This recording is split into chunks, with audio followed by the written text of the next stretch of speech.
ಎಷ್ಟೆಷ್ಟು ಸಲ್ಲಿಸಿದ್ದಾರೆ. ನಿಸ್ವಾರ್ಥವಾಗಿ ತ್ಯಾಗಮಯ ಜೀವನವನ್ನು ಜೀವಿಸಿ ನಮಗೆ ಅವರು ತಮ್ಮ ಅತ್ಯಮೂಲ್ಯವಾದಂತಹ ಸೇವೆಯನ್ನು ನಮ್ಮ ಸೊಸೈಟಿಗೋಸ್ಕರ ಅವರು ಸೇವೆಯನ್ನು ಸಲ್ಲಿಸಿದ್ದಾರೆ. ಎಲ್ಲರನ್ನ ಕೂಡ ಇವತ್ತು ನೆನೆಯುವಂತಹ ಒಂದು ಸುದಿನ ಈ ಸಂಸ್ಥೆಯನ್ನು ಕಟ್ಟಿ ಬೆಳೆಸಿದ್ದಾರೆ. ಆ ಎಲ್ಲ ಹಿರಿಯರನ್ನು ಕೂಡ ನಾವು ಬಹಳ ಆತ್ಮೀಯವಾಗಿ ನಾವು ಇವತ್ತಿನ ದಿನ ಅವರನ್ನ ಎಲ್ಲರನ್ನೂ ಕೂಡ ಸ್ಮರಣೆ ಮಾಡಿಕೊಳ್ಳುವಂತಹ ದಿನ. ಇವರು ಅಂದರೆ ಈ ಸನಾತನ ವಿದ್ಯೆ ಯಾವುದು ಅಂದರೆ ಥಿಯಾಸಫಿಯನ್ನು ನಮಗೆ ಅಂದರೆ ಎಲ್ಲ ಮಾನವತೆಗೆ ಅವರನ್ನು ನಮಗೆ ದೊರಕಿಸಿಕೊಟ್ಟಿದ್ದಾರೆ. ಇದನ್ನು ಏನ್ಷಿಯಂಟ್ ವಿಸ್ಡಮ್ ಅಂತ ಹೇಳ್ತಾರೆ. HPVಗೆ ಅದಮ್ಯವಾದ ಅತೀಂದ್ರಿಯ ಶಕ್ತಿ ಇತ್ತು. ಥಿಯಾಸಫಿಯನ್ನು ಕೊಟ್ಟಿರೋದೇ HP ಬ್ಲಾವೆಟ್ಸ್ಕಿ. ಬರೀ ಥಿಯಾಸಫಿ ಒಂದೇ ಅಲ್ಲ, ಥಿಯಾಸಫಿಯನ್ನು ಮಾಸ್ಟರ್ಸ್ ಲೆಟರ್ಸ್ ಕೊಟ್ಟಿದ್ದಾರೆ. ಮಾಸ್ಟರ್ಸ್ ಜೊತೆ ಬಾಹ್ಯದಲ್ಲಿ ಅಂದರೆ ನಮಗೆ ಕಣ್ಣಿಗೆ ಕಾಣುವ ರೀತಿಯಲ್ಲಿ ಕೆಲಸ ಮಾಡಿ ನಮಗೆ ಥಿಯಾಸಫಿಯನ್ನು ಅವರು ಕೊಟ್ಟಿದ್ದಾರೆ. ಮಾಸ್ಟರ್ಸ್ ಲೆಟರ್ಸಿಂದ ನಾವು ತೆಗೆದುಕೊಳ್ತೀವಿ. ಅಷ್ಟೇ ಅಲ್ಲ, ICS ಅಂತ ಹೇಳಿದ್ರು, ಸೀಕ್ರೆಟ್ ಡಾಕ್ಟ್ರನ್ನು, voice of the silence, key to theosophy, ಈ ಥರ ಅನೇಕ. ಅಷ್ಟೇ ಅಲ್ಲ, ಅವರು ಬರೆದಿರುವಂಥ ಆರ್ಟಿಕಲ್ಸ್ ಅಲ್ಲಿ ನಾವು ನೋಡ್ಬೋದು. ಇದನ್ನು ಸಂಪೂರ್ಣವಾಗಿ ನಾವು ಆಸಕ್ತಿಯಿಂದ ಓದಬೇಕು ಅಂದರೆ ಕಂಪ್ಲೀಟ್ ರೈಟಿಂಗ್ಸ್ ಅಂತ ಅಂದ್ಬಿಟ್ಟಿದೆ HP ಬ್ಲಾವೆಟ್ಸ್ಕಿ. 13 ವಾಲ್ಯೂಮ್ ಬೃಹತ್ ವಾಲ್ಯೂಮ್. ಅದನ್ನು ನಾವು ಓದಿದ್ರೆ ಅವರು ಏನು ಮಾಡಿದ್ದಾರೆ, ಯಾವ ಬೋಧನೆಯನ್ನು ನಮಗೆ ಕೊಟ್ಟಿದ್ದಾರೆ ಅನ್ನೋದು ಗೊತ್ತಾಗುತ್ತೆ. ಆಶ್ಚರ್ಯ ಕಾಲದಿಂದ ಇಂದಿನವರೆಗೂ ನಮಗೆ ಸಿಕ್ಕಿರೋದು ಏನು ಅಂದರೆ ಒಂದೇ ಒಂದು, ಅದು ಬೋಧೆ. ರಾಮನಿಗೂ ಕೂಡ ವಶಿಷ್ಠರು ಬೋಧೆ ಕೊಟ್ಟರು. ಅರ್ಜುನನಿಗೆ ಶ್ರೀಕೃಷ್ಣ ಸ್ವಯಂ ಪರಮಾತ್ಮನೇ ಬಂದು ನಮಗೆ ಬೋಧನೆಯನ್ನು ಕೊಟ್ಟಿರೋರು. ಅವತ್ತಿನ ದಿನದಿಂದ ಹಿಡಿದು ಇಂದಿನ ತನಕ ಬುದ್ಧರಾಗಲಿ, ಯಾರೇ ಆಗಲಿ, ಯೇಸು ಕ್ರಿಸ್ತರಾಗಲಿ, ಇವತ್ತಿನ ದಿನ ನಮಗೆ ಬೋಧನೆ ಕೊಟ್ಟಂತಹ ಜಗದ್ಗುರುಗಳು ಯಾರು?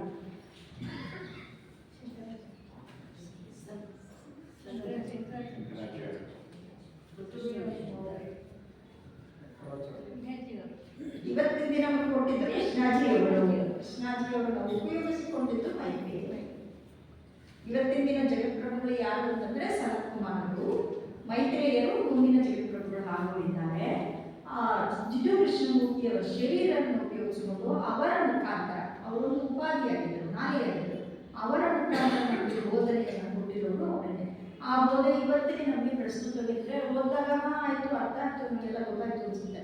ಸ್ವಲ್ಪ ಕಾಲ ಬಿಟ್ಟ ಮೇಲೆ ಅಷ್ಟೇ ಮರ್ತೋಗುತ್ತೆ. ಅವರು ಕೊಟ್ಟಿರೋದು ಮುಂದೆ ಬರುವಂತಹ 6ನೇ ಮಹಾವಂಶದ ಬುದ್ಧಿಯ ಬೆಳವಣಿಗೆ. ಅಂದರೆ ಆ ಮಟ್ಟದಲ್ಲಿ ನಮಗೆ ಜಗತ್ಪ್ರಭುಗಳು ಬೋಧನೆಯನ್ನು ಕೊಟ್ಟಿದ್ದಾರೆ. HP ಬ್ಲಾವೆಟ್ಸ್ಕಿ ಅವರು ಏನು ಹೇಳ್ತಾರೆ ಅಂದರೆ the light bringer of the 19th century ಅಂತ ಹೇಳಿ ಕರೀತಾರೆ. 20th century ಲೈಟ್ ಬ್ರಿಂಗರ್ ಯಾರು?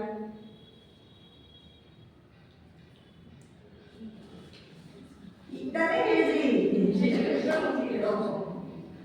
ಇದನ್ನ 19th centuryಯಲ್ಲೇ HP ಬ್ಲಾವೆಟ್ಸ್ಕಿ ಸ್ವತಃ ಬರೆದು ಇಟ್ಬಿಟ್ಟಿದ್ದಾರೆ, ಬರ್ತಾರೆ ಅಂತಂದ್ರೆ. ಎವ್ರಿ ಸೆಂಚುರಿ ಎಂಡಲ್ಲಿ ಲಾಸ್ಟ್ 25 years ಯಾರೋ ಒಬ್ಬರು ಅವತಾರವನ್ನು ಧರಿಸಿ ತಂದು ನಮಗೆ ಬೋಧನೆಯನ್ನ ಕೊಡ್ತಾರೆ.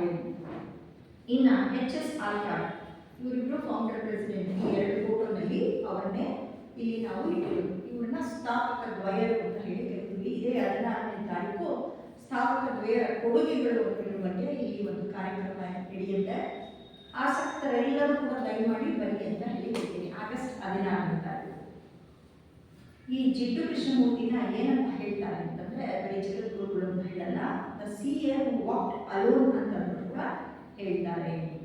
ಇನ್ನ ನಮ್ಮ ಈ ಬ್ಯಾಂಗ್ಳೂರ್ ಸಿಟಿ ಲಾಡ್ಜ್ ಇದಲ್ಲ, ಇದು ಹೊಸದಾಗಿ 1998ನಲ್ಲಿ ಇನಾಗ್ರೇಟ್ ಆಗಿರೋದು. ಇವತ್ತಿನ ದಿನ ನಾವು ಕೂತ್ಕೊಂಡಿದ್ದು. ಹಿಂದೆ ನಾನು ಜಾಯ್ನ್ ಆದಾಗ, ನಾನು 1991ನಲ್ಲಿ ಜಾಯ್ನ್ ಆದೆ. ಅವಾಗ ಇದೇ ಸೇಮ್ ಆಡಿಟೋರಿಯಂ ಇದ್ದು ನಾವೆಲ್ಲ ಆ ಕಡೆ ಕೂತ್ಕೊಳ್ತಾ ಇದ್ವಿ. ಇವತ್ತಿನ ದಿನ ಅದು ಆಫೀಸ್ ಆಗಿ ಮಾರ್ಪಾಟಾಗಿದೆ. 10ನೇ ತಾರೀಕು ಜನವರಿ 1909ರಲ್ಲಿ ಬ್ಯಾಂಗ್ಳೂರ್ ಸಿಟಿ ಸ್ಥಾಪನೆಯನ್ನ ಸ್ವತಃ ಆನಿ ಬೆಸೆಂಟ್ ಅವರ ಸ್ವಹಸ್ತದಿಂದ ಮಾಡಿದ್ದಾರೆ. ಆನಿ ಬೆಸೆಂಟ್ ಯಾರು? 2ನೇ ಅಂತಾರಾಷ್ಟ್ರೀಯ ಅಧ್ಯಕ್ಷರಾಗಿದ್ದರು. ಬರೀ ಆನಿ ಬೆಸೆಂಟ್ ಬಗ್ಗೆ ಅಷ್ಟೇ ನಾವು ತಿಳ್ಕೊಂಡು ಅಂದರೆ ಆನಿ ಬೆಸೆಂಟ್ ಬಸ್ ಇಲ್ಲಿ ಇಟ್ಟಿದ್ದಾರಲ್ಲ, ಅದ್ರ ಕೆಳಗಡೆ ಅವರ ಒರಿಜಿನಲ್ ಭಸ್ಮವನ್ನು ಸ್ವಲ್ಪ ಅಲ್ಲಿ ಇಟ್ಟಿದ್ದಾರೆ. ಅದು ಬೆಳಗಾವಿಯಿಂದ ನಮ್ಮ ಬೆಂಗಳೂರಿಗೆ ಬಂತು. ಯಾಕೆ ನಮ್ಮಲ್ಲಿ ನಮ್ಮ ಸೊಸೈಟಿ ಗೇಟ್ ಎಂಟರ್ ಆದ ತಕ್ಷಣ ಆ ಒಂದು ಶಾಂತಿ, ಆ ಒಂದು ಸಮಾಧಾನ ಸಿಗುತ್ತೆ ಅಂದರೆ ಇಲ್ಲಿನ ವೈಬ್ರೇಷನ್ ಅಷ್ಟರ ಮಟ್ಟಿಗೆ ಇದೆ. ಈ ಶಾಂತಿಯನ್ನು ಅರಿಸಿ ಯಾರು ಬರ್ತಾರೋ ಅವರಿಗೆ ಖಂಡಿತ ಶಾಂತಿ ಸಿಕ್ಕಿಯೇ ಸಿಕ್ಕತ್ತೆ. ನಮ್ಮ ಮನಸ್ಸು, ನಮ್ಮ ಗೊಂದಲ, ನಮ್ಮ ತಳಮಳ, ನಮ್ಮ ಆತಂಕ, ನಮ್ಮ ಆಸೆ ಆಕಾಂಕ್ಷೆ ಎಲ್ಲರೂ ಕೂಡ ಗೇಟಿಂದ ಆಚೆ ಬಿಟ್ಟು ಒಳಗಡೆ ಬರಬೇಕು. ಒಳಗಡೆ ಬಂದಾಗ ದೇಹಾತ್ಮ ಭಾವ ಬೇಡ, ಜೀವಾತ್ಮ ಭಾವ ಅಂತ ಇಟ್ಕೊಳ್ಬೇಕು. ಈ ಸೊಸೈಟಿಗೆ ನಾನು ಏನು ಕೊಡಬಲ್ಲೆ, ನನ್ನಿಂದ ಏನಾಗುತ್ತೆ. ಉಳ್ಳವರು ಶಿವಾಲಯವ ಮಾಡುವರು, ನಾನೇನ ಮಾಡಲಿಲ್ಲ ಅಂತ ಹೇಳಿ ಬಸವಣ್ಣವರು ಹೇಳಿದ್ದಾರೆ. ಎಲ್ಲರ ಹತ್ರ ಇಲ್ಲೇ ಇರೋದು ಏನಿಲ್ಲ, ಎಲ್ಲರ ಹತ್ರ ಏನಲ್ಲ ಒಂದಲ್ಲ ಒಂದು ಇದ್ದೇ ಇದೆ. ಹಣ ಇರೋರು ಹಣ ಸಹಾಯ ಮಾಡ್ತಾರೆ, ಬುದ್ಧಿ ಇರೋರು ಬುದ್ಧಿಯನ್ನು ಧಾರೆ ಏರಿಬೇಕು. ತ್ಯಾಗದಿಂದಾನೇ ಇದೆಲ್ಲ ಆಗುತ್ತೆ. ಏನೂ ಆಗಲ್ಲ ಅಂದರೆ ನಮ್ಮ ಕೈಯಲ್ಲಿ ಏನೋ ಸ್ವಲ್ಪ ಶಕ್ತಿ ಇದೆ, ಕಾರ್ಯವನ್ನು ಮಾಡೋಣ, ಸೇವೆಯನ್ನು ಮಾಡೋಣ. ಏನೋ ನಮ್ಮಿಂದ ಹಾಗಿದ್ದನ್ನು ನಾವು ಇಲ್ಲಿ ಕೊಡಕ್ಕೆ ಬರಬೇಕೆ ವಿನ ತೆಗೆದುಕೊಳ್ಳೋದಕ್ಕೆ ಅಲ್ಲ. ಈ ಶಂಕುಸ್ಥಾಪನೆಯನ್ನು ಆ್ಯನಿವರ್ಸರಿ ಮಾಡಿದ್ರೆ ವೈ ಶ್ರೀನಿವಾಸ ರಾವ್ ಅವರು ಈ ಒಂದು ಬಿಲ್ಡಿಂಗ್ನ ಡಿಸೈನ್ ಮಾಡಿದ್ರು. ಎಷ್ಟು ಯುನೀಕ್ ಆಗಿದೆ ಅಂದರೆ ಆವತ್ತಿನ ದಿನ ಮಾಡಿರೋದು, ಎಷ್ಟು ವರ್ಷಗಳಾಯಿತು, ಇವತ್ತು ಕೂಡ ಅದು ಅಷ್ಟೇ ಗಟ್ಟಿಮುಟ್ಟಾಗಿದೆ. ಅದಕ್ಕೆ ಅನುಕೂಲವಾಗಿ, ಅದಕ್ಕೆ ಜಸ್ಟ್ ಕಾಂಪ್ಲಿಮೆಂಟರಿ ಆಗಿ ಈ ಒಂದು ಹಾಲ್ನ ನಾವು 1998ನಲ್ಲಿ ಬಿಲ್ಡ್ ಮಾಡಿ ಇದನ್ನು ಸ್ವತಃ ಇಂಟರ್ನ್ಯಾಷನಲ್ ಪ್ರೆಸಿಡೆಂಟ್ ರಾಜಾಜಿ ಅವರೇ ಬಂದು ಈ ಬಿಲ್ಡಿಂಗ್ನ ಇನಾಗ್ರೇಟ್ ಮಾಡಿದ್ರು. ಅಷ್ಟೊತ್ತಿಗೆ ನಾನು ಸದಸ್ಯರಾಗಿದ್ದರಿಂದ I was present on that day. ಇದಲ್ಲದೆ ಇದ್ರ ಮೇಲ್ಗಡೆ ES ಬೆಂಗಳೂರು ಇತ್ತು. ಮುಂಚೆಲ್ಲ ES ಬೆಂಗಳೂರು ಇಲ್ಲೇ ಇತ್ತು, ಈಗ ಅದನ್ನು ಇಲ್ಲಿ ಮಾಡಿದ್ದಾರೆ. ಇಷ್ಟೇನಾ ಅಂತಂದರೆ ಇದ್ರ ಪಕ್ಕದಲ್ಲಿ ಧ್ಯಾನ ಮಂದಿರ, ಯಾರ್ಯಾರು ಸೀರಿಯಸ್ ಆಗಿ ಸ್ಟಡಿ ಮಾಡಲಿಕ್ಕೆ ಆಸಕ್ತಿ ಇದೆಯೋ ಅವರಿಗೆ ಇಲ್ಲಿಂದ ಒಂದು ಎಂಟ್ರೆನ್ಸ್ ಕೊಟ್ಟು ಅದನ್ನು ಕೂಡ ಮಾಡಿದ್ದಾರೆ. ಇಡೀ ಮಾನವತೆಗೆ ಬೆಳಕನ್ನು ಕೊಟ್ಟ HP ಬ್ಲಾವಟ್ಸ್ಕಿ ಅವರು, ಉದಾತ್ತ ಆಡಳಿತಗಾರರಾದಂತಹ HS ಆಲ್ಕಾಟ್ ಅವರು, ಇವರು ಹಾಕಿದ ದೃಢವಾದ ಅಡಿಪಾಯದಿಂದ ಇವತ್ತಿಗೆ 151 ವರ್ಷ ಆದರೂ ಕೂಡ ಥಿಯಾಸಫಿಕಲ್ ಸೊಸೈಟಿ ಸ್ಥಾಪನೆಯಾಗಿ ಇವತ್ತು ಕೂಡ ಅದು ಅಷ್ಟೇ ದೃಢವಾಗಿ ಗಟ್ಟಿಯಾಗಿ ನಿಂತಿದೆ. ಇವತ್ತಿನ ದಿನ ಎಲ್ಲ ಸಂಸ್ಥೆಗಳು ಯಾರು ಇರ್ತಾರೆ ಅವರಿದ್ದಾಗ ಇರುತ್ತೆ, ಸ್ವಲ್ಪ ಕಾಲ ಆದಾಗ ಅದು ಮಲ್ಕೊಂಡು ಹೋಗುತ್ತೆ. ಯಾರು ಅಂತ ಅಡ್ರೆಸ್ ಇನ್ನೊಂದು ಕೊಡೋಗುತ್ತೆ. ಆದರೆ ನಮ್ಮದು ಇಲ್ಲ. ಇವತ್ತು ಕೂಡ ಹೇಗಿದೆ, 16ರ ಹರಿ ಅನ್ನೋ ಹುಡುಗ ಇದ್ದಾಗೆ ಇದೆ. ಇವತ್ತಿನ ದಿನವೂ ಕೂಡ ಎಷ್ಟು ಚಟುವಟಿಕೆಯಿಂದ ಇದೆ ಅಂತಂದರೆ, ಇಡೀ ಪ್ರಪಂಚದಲ್ಲಿ ಥಿಯಾಸಫಿಕಲ್ ಸೊಸೈಟಿ ಇದೆ, ಆದರೆ ನಮ್ಮ ಬೆಂಗಳೂರು ಸಂಸ್ಥೆ ಏನು ಕಾಂಟ್ರಿಬ್ಯೂಟ್ ಮಾಡ್ತಿದೆ, ಇಡೀ ಪ್ರಪಂಚದಲ್ಲಿ ನಮ್ಮದು ನಂಬರ್ 1. ಈ ನಂಬರ್ 1 ಸ್ಥಾನನ ನಾವು ಕಳ್ಕೊಂಡ್ರೆ ಹೋಯ್ತು. ಸೊ ಈ ನಂಬರ್ 1 ಸ್ಥಾನವನ್ನು ಯಾರೋ ತ್ಯಾಗ ಮಾಡಿ ಬೆಳೆಸಿದ್ದಾರೆ. ಇದನ್ನು ನಾವು ಮುಂದುವರಿಸ್ಕೊಂಡು ಹೋಗಬೇಕು, ಮತ್ತೆ ಭವಿಷ್ಯಕ್ಕೆ ಇದನ್ನು ಬೆಳೆಸಿ ಕೊಡಬೇಕು. ಈ ಒಂದು ಸಂಸ್ಥೆಗೆ ಎಷ್ಟು ನಮ್ಮದು ಆಸ್ತಿ ಇದೆ ಅಂತಂದರೆ 250 ಎಕರೆ ಲ್ಯಾಂಡ್ ಇದೆ. 2.5 ಇಷ್ಟು ಸ್ಥಳ. ಈ ರೋಡಿಂದ ಹಿಡಿದು ಈ ರೋಡ್ ತನಕ 2.5 ಎಕರೆನ ಮಹಾರಾಜರು ನಮ್ಮ ಥಿಯಾಸಫಿಕಲ್ ಸೊಸೈಟಿಗೆ ದಾನವಾಗಿ ಕೊಟ್ಟಿದ್ದಾರೆ. 3 ಸರಿ ಗೌರ್ಮೆಂಟ್ ಆರ್ಡರ್ನ ಹೊರಡಿಸ್ತಾರೆ. 1909ರಲ್ಲಿ ಅಂದರೆ ಜನವರಿಲಿ ಮತ್ತು ಜುಲೈನಲ್ಲಿ 2 ಸರಿ ಹೊರಡಿಸಿದ್ರೆ 1913ರಲ್ಲಿ ಇನ್ನೊಂದು ಸರಿ ಹೊರಡಿಸ್ತಾರೆ. ಇದಕ್ಕೆ KS ಚಂದ್ರಶೇಖರ್ ಅಯ್ಯರ್ ಅವರು ದಿವಾನರಾಗಿದ್ದಲ್ಲ, ಅವರು ಸೆಕ್ರೆಟರಿ ಕೂಡ ಮಾಡಿದ್ರು ಮೈಸೂರು ಗೌರ್ಮೆಂಟಿಗೆ. ಅವರೇ ಅದನ್ನು ಸೈನ್ ಮಾಡಿ ನಮಗೆ ಕೊಟ್ಟಿದ್ದಾರೆ. ನಾವೆಲ್ಲ ಅಡಿಯಾರ್ಗೆ ಹೋಗಿ ನೋಡಿದ್ದೀವಿ. ಅಡಿಯಾರ್ ಅನ್ನೋದು ಇಂಟರ್ನ್ಯಾಷನಲ್ ಆರ್ಗನೈಸೇಷನ್, ಅಂದರೆ ಇಂಟರ್ನ್ಯಾಷನಲ್ ಹೆಡ್ ಕ್ವಾರ್ಟರ್ಸ್. ಅಲ್ಲಿ ಒಂದು ಪದ ಹೋದ ತಕ್ಷಣ ನಮ್ಮನ್ನು ಆಕರ್ಷಣೆ ಮಾಡುತ್ತೆ. ಅದು ಯಾವುದು ಅಂದರೆ work for Adyar the masters home ಅಂತ ಹೇಳ್ತಾರೆ. Work for Adyar the masters home. ಆ ಮಾಸ್ಟರ್ಸ್ ಹೋಮ್ನಲ್ಲಿ ಕೆಲಸ ಮಾಡಿರುವಂತಹ ಅನೇಕ ಗಣ್ಯಾತಿಗಣ್ಯರು ನಮ್ಮ ಥಿಯಾಸಫಿಕಲ್ ಸೊಸೈಟಿ ಬ್ಯಾಂಗ್ಳೂರ್ ಸಿಟಿ ಲಾಡ್ಜ್ಗೆ ಇಲ್ಲಿಗೆ ಬಂದು ಇಲ್ಲಿ ಭಾಷಣವನ್ನು ಕೂಡ ಇಲ್ಲಿ ನಮಗೆ ಅವರು ಕೊಟ್ಟಿದ್ದಾರೆ. ಮೊಟ್ಟ ಮೊದಲು ಈ ನಮ್ಮ ಬ್ಯಾಂಗ್ಳೂರ್ ಸಿಟಿ ಲಾಡ್ಜ್ಗೆ ಸಣ್ಣದು ಯಾವತ್ತು ಬಂತು ಅಂತಂದರೆ 21/7/1886ರಲ್ಲಿ ನಮಗೆ ಅದು ಬರುತ್ತೆ. HS ಆಲ್ಕಾಟ್ನ ಬಂದು ಇಲ್ಲಿ ಗೌರ್ಮೆಂಟ್ ಆರ್ಟ್ಸ್ ಆ್ಯಂಡ್ ಸೈನ್ಸ್ ಕಾಲೇಜಿನಲ್ಲಿ ಲೆಕ್ಚರ್ ಕೊಡಲಿಕ್ಕೆ ಆಹ್ವಾನ ಮಾಡ್ತಾರೆ. ಅವ್ರು ಅಲ್ಲಿಂದ ಬಂದು ನಮ್ಮ ಸೊಸೈಟಿಯಲ್ಲಿ ಕೂಡ ಬಂದು ಮಾಡ್ತಾರೆ. ವಿತಿನ್ ಫ್ಯೂ ಡೇಸ್ 2 ಲಾಡ್ಜು ಇಲ್ಲಿ ಜುಲೈನಲ್ಲಿ ಪ್ರಾರಂಭ ಆಗುತ್ತೆ. ಒಂದು ಬ್ಯಾಂಗ್ಳೂರ್ ಸಿಟಿ ಲಾಡ್ಜು, ಇನ್ನೊಂದು ಕಂಟೋನ್ಮೆಂಟ್ ಲಾಡ್ಜ್ ಅಂತ ಬಂದಿತ್ತು. ಇವತ್ತಿನ ದಿನ ಅದಿಲ್ಲ. ಕಂಟೋನ್ಮೆಂಟ್ ಲಾಡ್ಜಲ್ಲಿ ಇವತ್ತಿನ ದಿನ ಎಲ್ಲ ಹೇಳ್ತಿರಲ್ಲ ಶ್ರೀ ಎಂ ಅಂತ. ಶ್ರೀ ಎಂ ಮೊಟ್ಟ ಮೊದಲು ಲೆಕ್ಚರ್ ಕೊಟ್ಟಿದ್ದು ಕಂಟೋನ್ಮೆಂಟ್ ಲಾಡ್ಜ್. ಆ ಲಾಡ್ಜು ಮತ್ತು ಈ ಲಾಡ್ಜನ್ನು ಸ್ವತಃ ಅವರೇ ಬಂದು ಪ್ರಾರಂಭವನ್ನು ಮಾಡ್ತಾರೆ. ಯಾರು ಫೌಂಡರ್ ಪ್ರೆಸಿಡೆಂಟು ಅವರು ಪ್ರಾರಂಭ ಮಾಡ್ತಾರೆ. ಬ್ಯಾಂಗ್ಳೂರ್ ಸಿಟಿ ಲಾಡ್ಜ್ನಲ್ಲಿ ಪ್ರಪ್ರಥಮವಾಗಿ ಒಂದಷ್ಟು ಜನ ಸದಸ್ಯರು ಜಾಯ್ನ್ ಆಗ್ತಾರೆ. ಅದರಲ್ಲಿ Sanjeevini Naidu, brother A Krishnappa, brother C Adinarayana Swamy Naidu, brother A Parashuram, brother M Mudaliar, brother V Lakshmana Mudaliar, brother R Doraiswamy Naidu, brother Lokanathan Mudaliar and A Annaswamy Mudaliar ಅನ್ನೋರು ಇಷ್ಟೂ ಜನ ಬಂದು ನಮ್ಮ ಸೊಸೈಟಿಯ ಸದಸ್ಯತ್ವವನ್ನು ಅವರು ಪಡ್ಕೊಳ್ತಾರೆ. ಅವರು ಪಡ್ಕೊಂಡಿದ್ದು ಅಷ್ಟೇ ಅಂತ ಅಂದರೆ ಇಲ್ಲ, ಖಂಡಿತ ಇಲ್ಲ. ಅವರು ಅದನ್ನು ಸಾಕಷ್ಟು ಬೆಳೆಸೋದು, ಸಾಕಷ್ಟು ಅಂದರೆ ತುಂಬಾ ಬೆಳೆಸೋದು. 1975ರಲ್ಲಿ ನ್ಯೂಯಾರ್ಕ್ ಅಮೇರಿಕಾದಲ್ಲಿ ನಮ್ಮ ಥಿಯಾಸಫಿಕಲ್ ಸೊಸೈಟಿಯನ್ನು ಪ್ರಾರಂಭ ಮಾಡಿದ್ರು. 1878ಕ್ಕೆ ಅದನ್ನು ಭಾರತಕ್ಕೆ ಬಂದರು. ಅಲ್ಲಿ ಸ್ವಲ್ಪ ಆಸಕ್ತಿ ಕಡಿಮೆ ಆಯಿತು. ನಮ್ಮ ಪೌರಾತ್ಯ ದೇಶದಲ್ಲಿ ಮಾತ್ರ ಆಧ್ಯಾತ್ಮಿಕತೆಗೆ ಹೆಚ್ಚು ಒತ್ತನ್ನು ಕೊಡ್ತಾರೆ. ಹಾಗಾಗಿ ಅವರು ಭಾರತಕ್ಕೆ ಹುಡ್ಕೊಂಡು ಬಂದರು. ಇಲ್ಲಿ ನಮಗೆ ಸ್ವಲ್ಪ ಎನ್ಕರೇಜ್ಮೆಂಟ್ ಸಿಕ್ಕತ್ತೆ. ಮತ್ತು ನಾವು ಕೊಟ್ಟಿದ್ದನ್ನು ತೆಗೆದುಕೊಳ್ಳೋಕ್ಕೆ, ಕೊಡೋದು ದೊಡ್ಡದಲ್ಲ, ತೆಗೆದುಕೊಳ್ಳುವಂಥ ಜನ ಕೂಡ ಈಕ್ವಲಿ ಇಂಪಾರ್ಟೆಂಟ್. ತೆಗೆದುಕೊಳ್ಳುವಂಥ ಸಹೃದಯ ಜನರಿದ್ದಾರೆ, ಆಧ್ಯಾತ್ಮಿಕ ಜೀವಿಗಳಿದ್ದಾರೆ ಅಂತ ಹೇಳಿ ಭಾರತಕ್ಕೆ ಬರ್ತಾರೆ. 1982ರಲ್ಲಿ ಅಡಿಯಾರ್ನ ಕೊಂಡುಕೊಳ್ತಾರೆ. 1886ರಲ್ಲಿ ನಮ್ಮ ಈ ಸಿಟಿ ಲಾಡ್ಜ್ ಸ್ಥಾಪನೆಗೊಳ್ಳುತ್ತೆ. ಇವತ್ತಿಗೆ ಎಷ್ಟು ವರ್ಷ ಆಯಿತು? 140 ವರ್ಷಗಳ ಕಾಲ ನಿರಂತರವಾಗಿ ಇಲ್ಲಿ ಥಿಯಾಸಫಿಯ ಪ್ರಚಾರ ಮತ್ತು ಪ್ರಸಾರ ನಿರಂತರವಾಗಿ ನಡ್ಕೊಂಡೇ ಬಂದಿದೆ. ಇದನ್ನು ಎಚ್.ಎಸ್. ಆಲ್ಕಾಟ್ ಅವರು ದ ಓಲ್ಡ್ ಡೈಲಿ ಲೀವ್ಸ್ ಅಂತ ಪ್ರತಿಯೊಂದನ್ನು ಕೂಡ ಅವರು ಏನೆಲ್ಲ ಮಾಡಿದ್ರು ಅದನ್ನೆಲ್ಲ ಅವರು ಬರೆದಿದ್ದಾರೆ. ಅದರಲ್ಲಿ ವಾಲ್ಯೂಮ್ 3ನಲ್ಲಿ ಅದನ್ನು ಬರೆದಿಟ್ಟಿದ್ದಾರೆ. So cantonment lodge charter number 99 ಆದರೆ ನಮ್ಮ ಸಿಟಿ ಲಾಡ್ಜ್ ಚಾರ್ಟರ್ ನಂಬರ್ 100. ನೋಡಿ 100%. ಅದಕ್ಕೆ ನಾವು ನಂಬರ್ 100ಗೆ ಔಟ್ ಆಫ್ 100 ಅಂತ ಬೇಕಾದ್ರೆ ನಾವು ಅದನ್ನು ಇಂಟರ್ಪ್ರಿಟ್ ಮಾಡಬಹುದು. ಇಷ್ಟು ಫಸ್ಟ್ ಎಷ್ಟು ಜನ ಸದಸ್ಯರಿದ್ರು ಅಂದರೆ ಮೊಟ್ಟ ಮೊದಲು ಇದ್ದವರು ಬರೀ 20 ಜನ.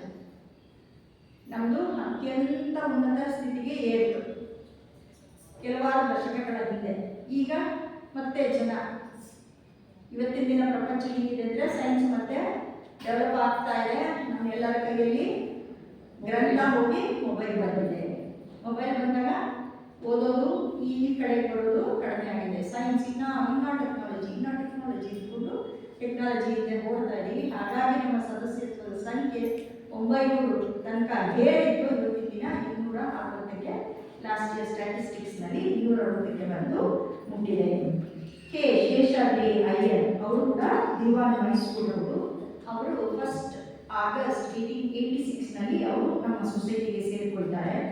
ನಮ್ಮ ಈ ಸಿಟಿ ಲಾಡ್ಜ್ ರಜತ ಮಹೋತ್ಸವ ಸಿಲ್ವರ್ ಜೂಬ್ಲಿಯನ್ನು ಆಚರಣೆ ಮಾಡಿದೆ. ಸುವರ್ಣ ಮಹೋತ್ಸವ ಗೋಲ್ಡನ್ ಜೂಬ್ಲಿಯನ್ನು ಆಚರಣೆ ಮಾಡಿದೆ. ವಜ್ರ ಮಹೋತ್ಸವ ಅಂದರೆ ಪ್ಲಾಟಿನಮ್ ಜೂಬ್ಲಿನೂ ಕೂಡ ಸೆಲೆಬ್ರೇಟ್ ಮಾಡಿದೆ. ಸೆಂಟಿನರಿ ಸೆಲೆಬ್ರೇಷನ್ ಕೂಡ ಮಾಡಿದೆ. ಅವಾಗ ರಾಧಾಕನ್ಯರ್ ಅವರು ಬಂದು ಇದನ್ನು ಮಾಡಿದ್ದಾರೆ. ಯಾವಾಗ ನಮ್ಮ ಈ ಲಾಡ್ಜ್ನಲ್ಲಿ 3ರಿಂದ 7 ಜನ ಸದಸ್ಯತ್ವವನ್ನು ಹೊಂದುತ್ತಾರೋ ಅವಾಗ ಅದನ್ನು ಚಾಪ್ಟರ್ ಅಂತ ಹೇಳಿ ಕರೀತಾರೆ. 7ಕ್ಕಿಂತಲೂ ಹೆಚ್ಚು ಜನ ಇದ್ದಾಗ ಒಂದು ಲಾಡ್ಜನ್ನು ಮಾಡಬಹುದು. ಸೆಂಟರಿಂದ ಲಾಡ್ಜ್ ಆಗುತ್ತೆ. ಲಾಡ್ಜ್ ಅನೇಕ 7 ಲಾಡ್ಜ್ಗಳು ಸೇರಿದ್ರೆ ಒಂದು ಫೆಡರೇಷನ್ ಅಂತ ಆ್ಯನಿಸಮ್ ಹೇಳಿದ್ರು ಫೆಡರೇಷನ್ ಅನ್ನ ಮಾಡ್ಕೊಳ್ಳಿ ಅಂತಂದ್ಬಿಟ್ಟು ನಮ್ಮ ಕರ್ನಾಟಕ ಥಿಯಾಸಫಿಕಲ್ ಫೆಡರೇಷನ್ನು ಈ ಬ್ಯಾಂಗ್ಳೂರ್ ಸಿಟಿ ಲಾಡ್ಜ್ ಪ್ರೆಮಿಸಸ್ನಲ್ಲೇ ಇದೆ ಅಂತ ಹೇಳಲಿಕ್ಕೆ ಬಹಳ ಸಂತೋಷ ಆಗುತ್ತೆ. ನಮ್ಮ ಈ ಥಿಯಾಸಫಿಕಲ್ ಬ್ಯಾಂಗ್ಳೂರ್ ಸಿಟಿ ಲಾಡ್ಜಿಗೆ ಎಚ್.ಎಸ್. ಆಲ್ಕಾಟ್ ಬಂದಿದ್ದಾರೆ, ಆ್ಯನಿ ಬೆಸೆಂಟ್ ಬಂದಿದ್ದಾರೆ, ಆಮೇಲೆ 3rd ಇಂಟರ್ನ್ಯಾಷನಲ್ ಪ್ರೆಸಿಡೆಂಟ್ G.S. ಅರುಣೇಲ್ ಬಂದಿದ್ದಾರೆ. ಎಲ್ಲರೂ ಫೋಟೋ ಕೂಡ ಇಲ್ಲಿದೆ. ಆಮೇಲೆ ಸಿ ಚಿಂದ್ರಾಜ್ ದಾಸ್ ಬಂದಿದ್ದಾರೆ. ಎನ್ ಶ್ರೀರಾಮ್ ಅವರು ಸಾಕಷ್ಟು ಸಲ ಬಂದಿದ್ದಾರೆ. ಜಾನ್ ಕೋಕ್ಸಿ ಇಲ್ಲಿ ಬಂದು ಹೇಳಿ ಇನಾಗ್ರೇಟ್ ಮಾಡಿದ್ದಾರೆ. ರಾಧಾ ವರ್ಣಿಯರ್ನಂತೂ ನಾನೇ ಸ್ವತಃ ನೋಡಿದ್ದೀನಿ. ಇದೇ ಡಯಾಸ್ ಮೇಲೆ ಈ ಹಾಲ್ ಬಿಲ್ಡಿಂಗ್ ಇನಾಗ್ರೇಷನ್ ಅಲ್ಲಿ ನೋಡಿದ್ದೀನಿ, ಅದ್ರ ಮುಂಚೆ ನೋಡಿದ್ದೀನಿ. ಅಷ್ಟೇ ಅಲ್ಲ, ಇವತ್ತಿನ ದಿನದ ಇಂಟರ್ನ್ಯಾಷನಲ್ ಪ್ರೆಸಿಡೆಂಟ್ ಟಿಂಗ್ವಾಲ್ಡ್ ಕೂಡ ಇಲ್ಲಿಗೆ ಬಂದು ಅದ್ಭುತವಾದ ಭಾಷಣವನ್ನು ಕೊಟ್ಟು ನಮ್ಮೆಲ್ಲರಿಗೂ ಕೂಡ ಪ್ರೋತ್ಸಾಹವನ್ನು ಕೊಡ್ತಾನೇ ಬಂದಿದ್ದಾರೆ. ಇದೆಲ್ಲ ನಮ್ಮ ಇಂಟರ್ನ್ಯಾಷನಲ್ ಲೆವೆಲ್ನಲ್ಲಿ ಇರೋರೆಲ್ಲ ಕೂಡ ನಮ್ಮ ಸೆಂಟ್ರಲ್ಗೆ ಬಂದಿದ್ದಾರೆ. ಯಾರಿಗಾದ್ರೂ ಏನಾದರೂ ಒಂದು ರೋಲ್ ಮಾಡೆಲ್ ಅಂತ ಹೇಳಿದ್ರೆ ಯಾರು ಅಂದರೆ ನಾವೇ. ಭಾನುವಾರ ನಡೆಯುವಂಥ ಕಾರ್ಯಕ್ರಮ ಹೌದು, ಸೋಮವಾರ ನಡೆಯುವಂಥ ಕಾರ್ಯಕ್ರಮ ಹೌದು, ಮಂಗಳವಾರ ನಡೆಯುವಂಥ ಕಾರ್ಯಕ್ರಮ ಹೌದು, ಬುಧವಾರ ನಡೆಯುವಂಥ ಕಾರ್ಯಕ್ರಮ ಹೌದು, ಗುರುವಾರ ಮಾತ್ರ ಎಲ್ಲರಿಗೂ ಕೂಡ ರೆಸ್ಟ್ ಬೇಕಂತ ಹೇಳಿ ಗುರುವಾರ ಒಂದಿನ ರೆಸ್ಟು. ಆದರೂ ಕೂಡ ಕೆಲವೊಬ್ಬ ಸದಸ್ಯರು ಬಂದು ಗುರುವಾರನೂ ಕೂಡ ತಮ್ಮ ಕೆಲಸವನ್ನು ಮುಂದುವರಿಸ್ಕೊಂಡು ಹೋಗ್ತಾರೆ. ಶುಕ್ರವಾರನೂ ನಡೆಯುತ್ತೆ, ಶನಿವಾರನೂ ಕೂಡ ನಡೆಯುತ್ತೆ. ಸೊ ಇಡೀ ವಾರ ಕೂಡ ಸಂಪೂರ್ಣವಾಗಿ ಚಟುವಟಿಕೆಯಿಂದ ಕೆಲಸ ಮಾಡೋ ಲಾಡ್ಜ್ ಅಂತಂದರೆ 1 and only 1 ಅಂದರೆ ಅದು ನಮ್ಮ ಬ್ಯಾಂಗ್ಳೂರು ಸಿಟಿ ಲಾಡ್ಜ್ ಅಂತ ಹೇಳಿಕ್ಕೆ ನಾನು ಕೂಡ ಸಿಟಿ ಲಾಡ್ಜ್ನ ಸದಸ್ಯರಾಗಿರೋದ್ರಿಂದ ಬಹಳ ಸಂತೋಷದಿಂದ, ಹೆಮ್ಮೆಯಿಂದ, ಗರ್ವದಿಂದ ಹೇಳ್ಬೋದಿಲ್ಲ. ಅಷ್ಟು ಚೆನ್ನಾಗಿ ಇಲ್ಲಿ ಕಾರ್ಯಕ್ರಮವನ್ನು ನಡೆಸಿಕೊಂಡು ಬರ್ತಾ ಇದ್ದಾರೆ. ನಮ್ಮ ಸಿಟಿ ಲಾಡ್ಜಿಂದ ಒಂದು ಸಂದೇಶ ಅಂತ ನಮ್ಮ ಕಾರ್ಯಕ್ರಮಗಳನ್ನ ನಡೆಸ್ಕೊಂಡು ಬರ್ತಾರೆ. ಇದಕ್ಕಿಷ್ಟರ ಮಟ್ಟಿಗೆ ಬೆಳೆಯೋದಕ್ಕೆ ಹೇಗೆ ಸಾಧ್ಯ ಆಯಿತು ಅನ್ನೋದಕ್ಕೆ ಕಾರಣ ಏನು ಅಂತಂದರೆ, ನಾವು ಮ್ಯಾಗ್ಝಿನ್ನ ಹೊರಡಿಸ್ತೀವಿ. ಕರ್ನಾಟಕ ಥಿಯೋಸಾಫಿಕಲ್ ಫೆಡರೇಷನ್ ವತಿಯಿಂದ ಮ್ಯಾಗ್ಝಿನ್ ಅನ್ನೋದು ಬರುತ್ತೆ. ಅದು ಸುಪ್ಪಂತ ಅಂತ ಅಂದ್ಬಿಟ್ಟು ಅಂಬೆ ವೆಂಕಟೇಶ್ವರನವ್ರ ಕಾಲದಲ್ಲಿ ಅದು ನಡ್ಕೊಳ್ತಾ ಬಂತು. ಆಮೇಲೆ ಅದೇ ಒಂದು ಮ್ಯಾಗ್ಝಿನ್ನು ಬ್ರಹ್ಮವಿದ್ಯೆ ಅಂತ ಹೇಳಿ ಬಂತು. ಇದೆಲ್ಲ ಅನೇಕ ಜನರನ್ನ ತಲುಪೋದಕ್ಕೆ ಬಹಳ ಸಹಾಯಕರವಾಯಿತು. ಆಮೇಲೆ ದಿವ್ಯ ಜ್ಯೋತಿ ಆಯಿತು. ಇವತ್ತಿಗೆ ಅದು ಥಿಯೋಸಾಫಿ ವಾಣಿಯಾಗಿ ಸಂದೇಶದಿಂದ ಈ ಎಲ್ಲವನ್ನ ಅದು ಏನೇನು ಕಾರ್ಯಕ್ರಮ ನಡೆಯುತ್ತೆ, ಏನೇನು ಕಾರ್ಯಕ್ರಮ ಮಾಡ್ತಾರೆ, ಎಲ್ಲಿ ಏನೇನು ಕಾರ್ಯಕ್ರಮಗಳು ನಡೆಯುತ್ತೆ, ಥಿಯೋಸಾಫಿಕಲ್ ಆರ್ಡರ್ ಆಫ್ ಸರ್ವಿಸ್ ಇಲ್ಲೆಲ್ಲ ನಡೀತಾ ಇದೆ. ಮತ್ತೆ ಸ್ವತಃ ಅವರು ಓದಿದಂತಹ ಆರ್ಟಿಕಲ್ಸ್ನ ಎಲ್ಲ ಅವರು ಬರೀತಾರೆ. ಹಾಗಾಗಿ ಇದು ಹೆಚ್ಚು ಜನರಿಗೆ ತಲುಪೋದಕ್ಕೆ ಸಾಧ್ಯ ಆಯಿತು. ಇನ್ನು ನಮ್ಮ ಸೊಸೈಟಿಗೆ ಇಷ್ಟರ ಮಟ್ಟಿಗೆ ಯಾಕೆ ಇದು ಇಷ್ಟೊಂದು ಬೆಳವಣಿಗೆ ಹೊಂದುತ್ತಾ ಇದೆ ಅಂತಂದರೆ, ನಮ್ಮ ಹತ್ರ ಬರೀ ಈ ಲ್ಯಾಂಡ್ ಒಂದೇ ಅಲ್ಲ, ಥಿಯೋಸಾಫಿಯ ಭಾಷಣವನ್ನು ಕೂಡ ಅವರು ಮಾಡ್ತಾ ಇದ್ದಾರೆ. ಅಷ್ಟೇ ಅಲ್ಲದೆ ನಮ್ಮ ಲ್ಯಾಂಡನ್ನು ಚೆನ್ನಾಗಿ ಅಭಿವೃದ್ಧಿ ಮಾಡ್ತಾ ಇದ್ದಾರೆ. ಯಾಕಂದರೆ ಈ ಥಿಯೋಸಾಫಿಕಲ್ ಸೊಸೈಟಿಯಲ್ಲಿ ಈ ಥಿಯೋಸಾಫಿಯ ಪ್ರಚಾರ ಮತ್ತು ಶಿಕ್ಷಣ ಸಮಿತಿಯನ್ನು ಹೊಂದಿದೆ. ಈ ಪ್ರಚಾರ ಮತ್ತು ಶಿಕ್ಷಣ ಸಮಿತಿ ವತಿಯಿಂದ ಅನೇಕ ಗ್ರಂಥಗಳನ್ನು ಕನ್ನಡಕ್ಕೆ ತರ್ಜುಮೆ ಮಾಡಿದ್ದಾರೆ. ನಮ್ಮದು ಮೇನ್ ಪ್ಲಸ್ ಪಾಯಿಂಟ್ ಏನು ಅಂದರೆ ಈ ತರ್ಜುಮೆ ಮಾಡಿದ್ರು. ಯಾಕೆ ತರ್ಜುಮೆ ಮಾಡಿದ್ರು ಅಂದರೆ, ಎಲ್ಲ ಥಿಯೋಸಾಫಿಯಿಂದ ಕೂಡಿರುವಂಥದ್ದು ಇಂಗ್ಲೀಷ್ನಲ್ಲಿ. ನಮ್ಮೆಲ್ಲ ಬೋಧನೆಗಳು ಕೂಡ ಇಂಗ್ಲೀಷ್ ಭಾಷೆಯಲ್ಲಿ ಬಂದಿದೆ. ನಮ್ಮ ಕರ್ನಾಟಕದಲ್ಲಿ ಇಂಗ್ಲೀಷ್ ಭಾಷೆ ಎಲ್ಲರಿಗೂ ಬರೋದಿಲ್ಲ, ಎಲ್ಲರಿಗೂ ಬರ್ತದೆ. ಇವತ್ತಿನ ದಿನ ಸ್ವಲ್ಪ ಹೆಚ್ಚಿನ ಮಟ್ಟಿಗೆ ಬರ್ತದೆ, ನಿನ್ನೆ ದಿವಸ ಅದು ಬರ್ತಾ ಇರಲಿಲ್ಲ. ಹಾಗಾಗಿ ಯಾವಾಗ ಕನ್ನಡಕ್ಕೆ ತರ್ಜುಮೆ ಮಾಡಿದ್ರು, ಯಾವಾಗ ಜನರು ಎಲ್ಲಿದ್ದಾರೆ ಅಲ್ಲಿಗೆ ಹೋಗಿ ಭಾಷಣಕಾರರು ಅವರಿಗೆ ಬೇಕಾದಂತಹ ಬೋಧನೆಯನ್ನು ಕೊಟ್ಟರು. ಯಾವಾಗ ಗ್ರಂಥಗಳ ಕನ್ನಡಕ್ಕೆ ತರ್ಜುಮೆ ಆಯಿತು, ಬೋಧನೆಯನ್ನು ಜನಸಾಮಾನ್ಯರಿಗೆ ಅವರಿರೋ ಜಾಗಕ್ಕೆ ಹೋಗಿ ಯಾವಾಗ ಅದನ್ನು ಕೊಡೋಕ್ಕೆ ಶುರು ಮಾಡಿದ್ರು, ಎಲ್ಲರಿಗೂ ಕೂಡ ಅದು ಅರ್ಥ ಆಗೋಕ್ಕೆ ಶುರುವಾಯಿತು. ಇಲ್ಲಿ ಯಾವತ್ತೂ ಕೂಡ ಬಲವಂತ ಅನ್ನೋದಿಲ್ಲ, ಸ್ವಯಂ ಆಗಿ ಬಂತು. ಸೊ ಯಾರಲ್ಲಿ ಆಧ್ಯಾತ್ಮಿಕ ಒಲವಿತ್ತು ಅವರು ತನಗೆ ತಾನೇ ಆಕರ್ಷಣೆ, ಅಂದರೆ ಮ್ಯಾಗ್ನೆಟ್ ನೋಡಿದ ತಕ್ಷಣ ಕವನ ಹೇಗೆ ಆಕರ್ಷಣೆಗೊಂಡು ಬರುತ್ತೋ ಅದೇ ರೀತಿ ಆಧ್ಯಾತ್ಮಿಕ ಹಸಿವು ಯಾರಿಗೆಲ್ಲ ಇತ್ತು ಅವರೆಲ್ಲರೂ ಕೂಡ ಇಲ್ಲಿಗೆ ವಾಲಂಟಿಯರ್ ಆಗಿ ಅವರಿಗೆ ಬಂದರು. ಥಿಯೋಸಾಫಿಕಲ್ ಸೇವ್ ಆಗಿರುವಾಗ ಅದನ್ನ ಪ್ರೆಸೆಂಟ್ ಮಾಡಿದರು. ಅದು ಕೂಡ ಇಲ್ಲಿ ಬಹಳ ತುಂಬ ಚೆನ್ನಾಗಿ ಕಾರ್ಯಶೀಲವಾಗಿ ಚಟುವಟಿಕೆಯಿಂದ ಕೂಡಿದೆ. ಲೋಟಸ್ ಯುವ ವಿಭಾಗದಲ್ಲಿ ಅನೇಕ ಯುವಕರು, ಇವತ್ತಷ್ಟು ನಮ್ಮ ಉದಯ್ ಕುಮಾರ್ ಅವ್ರನ್ನ ನೋಡಿದೆ, ಆವತ್ತಿನ ದಿನ ಮ್ಯಾಗ್ಝಿನಲ್ಲೂ ಯುವಕರಾಗಿದ್ದಾಗ ಹೇಗಿದ್ರು ಇವತ್ತು ಕೂಡ ಹಾಗೆ ಇದ್ದಾರೆ. ಅವರ ಪ್ರೋತ್ಸಾಹ ಪ್ರೇರಣೆಯಿಂದ ಇವತ್ತು ಕೂಡ ನಡ್ಕೊಂಡು ಬರ್ತಾ ಇದೆ. ಇಷ್ಟೇ ಅಲ್ಲ, ಈ ಮಹಿಳಾ ವಿಭಾಗವನ್ನು ಸ್ಥಾಪನೆ ಮಾಡಿ ಪ್ರತಿ ಶುಕ್ರವಾರಕ್ಕೂ ಕೂಡ ಮಹಿಳೆಯರು ಅಲ್ಲಿ ಸೇರಿಕೊಳ್ತಾರೆ. ಯಾರಿಗೆ ಈ ರೋಗ ಅನ್ನೋದು ಯಾರೂ ಬಿಟ್ಟಿಲ್ಲ, ಯಾರಿಗೆ ಏನು ಅವಶ್ಯಕತೆ ಇದೆ ಒಂದು ಸತ್ಸಂಕಲ್ಪವನ್ನು ಎಲ್ಲರಿಗೂ ಕೂಡ ಸಾಮೂಹಿಕ ಧ್ಯಾನದ ಮೂಲಕ ಸತ್ಸಂಕಲ್ಪವನ್ನು ಕಳಿಸುವಂತಹ ಕಾರ್ಯವನ್ನು ಮಾಡ್ತಾ ಇದ್ದಾರೆ. ಇನ್ಫಾರ್ಮಲ್ ಮೀಟಿಂಗ್ ಅನ್ನೋದು ಕೂಡ ಇದೆ, ಅದು ಪ್ರತಿ ಮಂಗಳವಾರ ಕೂಡ ಮತ್ತು ಶುಕ್ರವಾರ ಕೂಡ ಇಲ್ಲಿ ಸೇರ್ತಾರೆ. ವ್ಯಾಸಂಗ ತರಬೇತಿಯನ್ನು ಈಗ ಡಾಕ್ಟರ್ ಜ್ಯೋತಿ ನಾಗೇಶ್ ಅವರು ಪ್ರತಿ ನಡೆಸಿಕೊಡ್ತಾರೆ. ಅದು ಕೂಡ ತುಂಬ ಚೆನ್ನಾಗಿ ನಡ್ಕೊಂಡು ಹೋಗ್ತಿದೆ. ನಮ್ಮ ಥಿಯೋಸಾಫಿಕಲ್ ಸೊಸೈಟಿಯ ಪುಸ್ತಕದ ಮಾರಾಟ ಮಳಿಗೆ ಕೂಡ ಇಲ್ಲಿದೆ. ಬುಕ್ಸ್ ಇಂಗ್ಲೀಷಲ್ಲೂ ಸಿಕ್ಕತ್ತೆ, ಕನ್ನಡದಲ್ಲೂ ಸಿಕ್ಕತ್ತೆ. ಬರೀ ನಾವು ಇಷ್ಟೇ ಮಾಡ್ತೀವಿ ಅಂದರೆ ಇಲ್ಲ. ಬುಕ್ ಎಕ್ಸಿಬಿಷನ್ಸ್ ಎಲ್ಲಿದೆ ಅಲ್ಲಿ ಕೂಡ ನಾವೊಂದು ಸ್ಟಾಲ್ನ ತಗೊಂಡು ಅಲ್ಲಿ ಎಕ್ಸಿಬಿಷನ್ ಇಟ್ಟು ಅಲ್ಲೂ ಕೂಡ ನಾವು ಸೇಲ್ಸ್ನ ಮಾಡ್ತಾ ಇದ್ದೀವಿ. ಹಾಗಾಗಿ ನಿಮಗೆ ಪ್ರಚಾರಕ್ಕೆ ಯಾವುದೇ ಕೊರತೆ ಅನ್ನೋದು ಇದುವರೆಗೂ ಕೂಡ ಬಂದಿಲ್ಲ. ಥಿಯೋಸಾಫಿಯ ಪ್ರಚಾರ ಮತ್ತು ಪ್ರಸಾರ ಚೆನ್ನಾಗಿ ನಡ್ಕೊಂಡು ಹೋಗ್ತಾ ಇದೆ. ಇದು ಇಷ್ಟೇ ನಾನು ಅಂದರೆ ಇಲ್ಲ, ಇದಕ್ಕೆ ಕಳಶಪ್ರಾಯವಾಗಿ ಇವತ್ತಿನ ದಿನ ಸ್ವಲ್ಪ ಡೈಲಾಗ್ನೇಟಿವ್ ಕಂಡೀಷನಲ್ಲಿ ಇದೆ. ಈಗ ಅದನ್ನು ಡೆಮಾಲಿಷ್ ಮಾಡಿ ಇನ್ನೊಂದು ಸಲ ಕಟ್ಟಬೇಕು ಅಂತ ಇದೆ. 1910 ಇಸ್ವಿ ಆಸ್ಪಾಸ್ನಲ್ಲಿ KS ಚಂದ್ರಶೇಖರ್ ಅಯ್ಯರ್ ಅವರ ತಂದೆಯ ಹೆಸರಿನಲ್ಲಿ ಶಂಕರಯ್ಯ ಹಾಲ್ ಅಂತ ಹೇಳಿ ಇದನ್ನು ಕಟ್ಟಿದ್ರು. ಅದು ನಮಗೆ ಸ್ವತಂತ್ರ ಪೂರ್ವದ ದಿನಗಳು. ಅವಾಗ ಯಾರ ಹತ್ರನೂ ಹಣ ಇರಲಿಲ್ಲ. ಆಸ್ತಿಯವರು ನಮಗೆ ಮೈಸೂರು ಮಹಾರಾಜರು ನಮಗೆ ದಾನವಾಗಿ ಕೊಟ್ಬಿಟ್ರು. ಎಲ್ಲೂ ಬೆಳೀಲಿಲ್ಲ, ಹಣ ಇಲ್ಲ. ಸೊ ಹಾಗಾಗಿ ಹೆಚ್ಚಿನ ದಾನದಿಂದಲೇ ನಮಗೆಲ್ಲವೂ ಕೂಡ ಬಂದಿರೋದು. ಆ ದಾನದಿಂದಲೇ ಒಂದು ದೊಡ್ಡ ಹಾಲನ್ನ ಕಟ್ಟಲು, ಅಲ್ಲಿ ಮನೆ ವಿನ್ಯಾಸದ ಸಭಾಂಗಣವನ್ನು ಕೂಡ ಅಲ್ಲಿ ಚೆನ್ನಾಗಿ ಮಾಡೋದು. ಎಷ್ಟು ಕಿಟಕಿಗಳಿದೆ, ಎಷ್ಟು ಬಾಗಿಲುಗಳಿದೆ. ನಾನು ಕೂಡ SSLC ಮಾಡ್ಬೇಕಾದ್ರೆ 1982 ಇಲ್ಲಿ ರೆಗ್ಯುಲರ್ ಆಗಿ ಬಂದು ಟ್ಯೂಷನ್ನ ಅಟೆಂಡ್ ಮಾಡ್ತಾ ಇದ್ದೆ. ರೈಟ್ ಫ್ರಮ್ ನಮ್ಮ ಸುಪ್ರಸಿದ್ಧ ಗಾಯಕಿಯಾದ ಸುಬ್ಬಲಕ್ಷ್ಮಿ ಅವರು ಕೂಡ ಇಲ್ಲೇ ಬರ್ತಾ ಇದ್ರು. ನಮ್ಮ ಟೌನಲ್ಲಿ ಕೂಡ ಇನ್ನೂ ಕಟ್ಟೆ ಇರಲೇ ಇಲ್ಲ. ನಮ್ಮ ಗಾಯಕ ಸಮಾಜ ಅಡ್ರೆಸ್ಸೇ ಇರಲಿಲ್ಲ. ಅದರ ನಂತರ ನಮ್ಮ ಗಾಯಕ ಸಮಾಜ ಬಂದಿತ್ತು. ಯಾರಿಗೇ ಹಾಡು ಮಾಡಬೇಕು ಅಂದರೆ, ಯಾಕಂದರೆ ಇಲ್ಲಿನ ವಾತಾವರಣನೇ ಅಷ್ಟು ಚೆನ್ನಾಗಿದೆ. ಅವ್ರದ್ದು ಧ್ವನಿ ಅದಕ್ಕೆ ಕ್ವಶನ್ ಮಾಡೋ ಕ್ವಶನ್ನೇ ಇಲ್ಲ. ಅಲ್ಲಿ ಅಷ್ಟು ಚೆನ್ನಾಗಿ ಸುಶ್ರಾವವಾಗಿ ಹಾಡ್ತಾ ಇದ್ರು. ಅವ್ರಿಗೆ ಇಲ್ಲಿ ಕರೆದ್ರೆ ಅವ್ರಿಗೆ ಬದುಕು ಕೂಡ ಸಂತೋಷ ಆಗೋದು. MS ಸುಬ್ಬಲಕ್ಷ್ಮಿ ಅವರು ಬಂದು ಇಲ್ಲಿ ಕೂಡ ಹಾಡ್ತಾ ಇದ್ರು. ಈ ವಾತಾವರಣ, ಸ್ಥಳದ ವಿಶಾಲತೆ ಮತ್ತು ಎಲ್ಲರಿಗೂ ಕೂಡ ಈಸಿ ಆಕ್ಸೆಸ್ ಇಲ್ಲಿಗೆ ಬರೋದಕ್ಕೆ, ಹಾಗಾಗಿ ಎಲ್ಲರೂ ಕೂಡ ಇಲ್ಲಿ ಬರ್ತಾ ಇದ್ರು. ಮತ್ತೆ ಇಲ್ಲಿ ಅಣ್ಣಯ್ಯ ಅನ್ನೋ ಒಬ್ಬರು ಇದ್ದರು. ಆ ಅಣ್ಣಯ್ಯನವರು ಇಲ್ಲಿ SSLC, PUC, BCom, BSc, BEdಗಳಿಗೆ ಉಚಿತವಾಗಿ ಟೀಚರ್ಸ್ನ, ಲೆಕ್ಚರರ್ಸ್ನ, ಅಂದರೆ ಯಾರ್ಯಾರು ಯಾವ ಸಬ್ಜೆಕ್ಟಲ್ಲಿ ಎಮಿನೇಟ್ ಆಗಿದ್ರು ಅವರೆಲ್ಲರೂ ಕೂಡ ಇಲ್ಲಿ ಕರೆಸಿ ಇಲ್ಲಿ ಭಾಷಣವನ್ನು ಕ್ಲಾಸಸ್ನ ಕಂಡಕ್ಟ್ ಮಾಡ್ತಾ ಇದ್ರು. ಕೇವಲ ಅವರ 3 ರಿಂದ 7 ರೂಪಾಯಿ ಅಷ್ಟೇ ಫೀಸ್. ಒಂದು ಕಾರ್ಡ್ ಕೊಡು, ಇಲ್ಲೆಲ್ಲ ಕಿಬೋನಲ್ಲಿ ಬಂದು ಹುಡುಗರು ಒಂದು ಕಡೆ, ಹುಡುಗರು ಒಂದು ಕಡೆ ಬಂದು ಇಲ್ಲಿ ಕೂತ್ಕೊಳ್ಳೋಕ್ಕೂ ಅಷ್ಟೇ. ಎಷ್ಟು ಡಿಸಿಪ್ಲಿನ್ ಅಂತಂದರೆ ನೋಡಲಿಕ್ಕೆ 2 ಕಣ್ಣು ಸಾಲಲ್ಲ, ಅಷ್ಟು ಚೆನ್ನಾಗಿ ಡಿಸಿಪ್ಲಿನ್. ಸ್ಕೂಲ್ಗೆ ಹೋಗ್ಲಿಕ್ಕೆ ಮುಂಚೆ ಎಲ್ಲರೂ ಬಂದು ಇಲ್ಲಿ ಎಕ್ಸ್ಟ್ರಾ ಟ್ಯೂಷನ್, ಅವಾಗ ಬೇರೆ ಕಡೆ ಟ್ಯೂಷನ್ ಹೋಗೋದು, ಆನ್ಲೈನ್ ಕ್ಲಾಸ್ ಇದೆಲ್ಲ ಏನೂ ಇರಲಿಲ್ಲ. ಎಲ್ಲರೂ ಬಂದು ಇಲ್ಲಿಗೆ ಉಪಯೋಗ ಆಗಬೇಕು. ಬೀಡಿ ಕಟ್ಟೋದು ದೊಡ್ಡದಲ್ಲ, ಬೀಡಿ ಕಟ್ಟೋದು ಯಾತಕ್ಕೆ? ಜನ ಬರಬೇಕು, ಅದರ ಸದುಪಯೋಗ ಆಗಬೇಕು. ಹಾಗಾಗಿ ಇಲ್ಲಿ ಬೀಡಿ ಕಟ್ಟೋದು, ಮಳೆ, ಗಾಳಿ, ಚಳಿ, ಬಿಸಿಲು ಏನಕ್ಕೂ ಅದು ಅಳ್ಳಾಡದಲ್ಲಿ ಬಹಳ ಚೆನ್ನಾಗಿತ್ತು. ಅನೇಕ ಮರಗಿಡಗಳನ್ನ ಇಲ್ಲಿ ನೆಟ್ಟರು. ನೆಕ್ಸ್ಟ್ ಇದರ ಹಿಂದಿನ ಬಿಲ್ಡಿಂಗ್ ನೋಡಿದ್ರೆ ಇಲ್ಲಿ ಉಪಾಸಿಕಾ ಕುಟೀರ ಅನ್ನೋದಿದೆ. ಅಲ್ಲಿಗೆ ಒಂದು ಬೋರ್ವೆಲ್ ಕೂಡ ಕಟ್ತಾರೆ.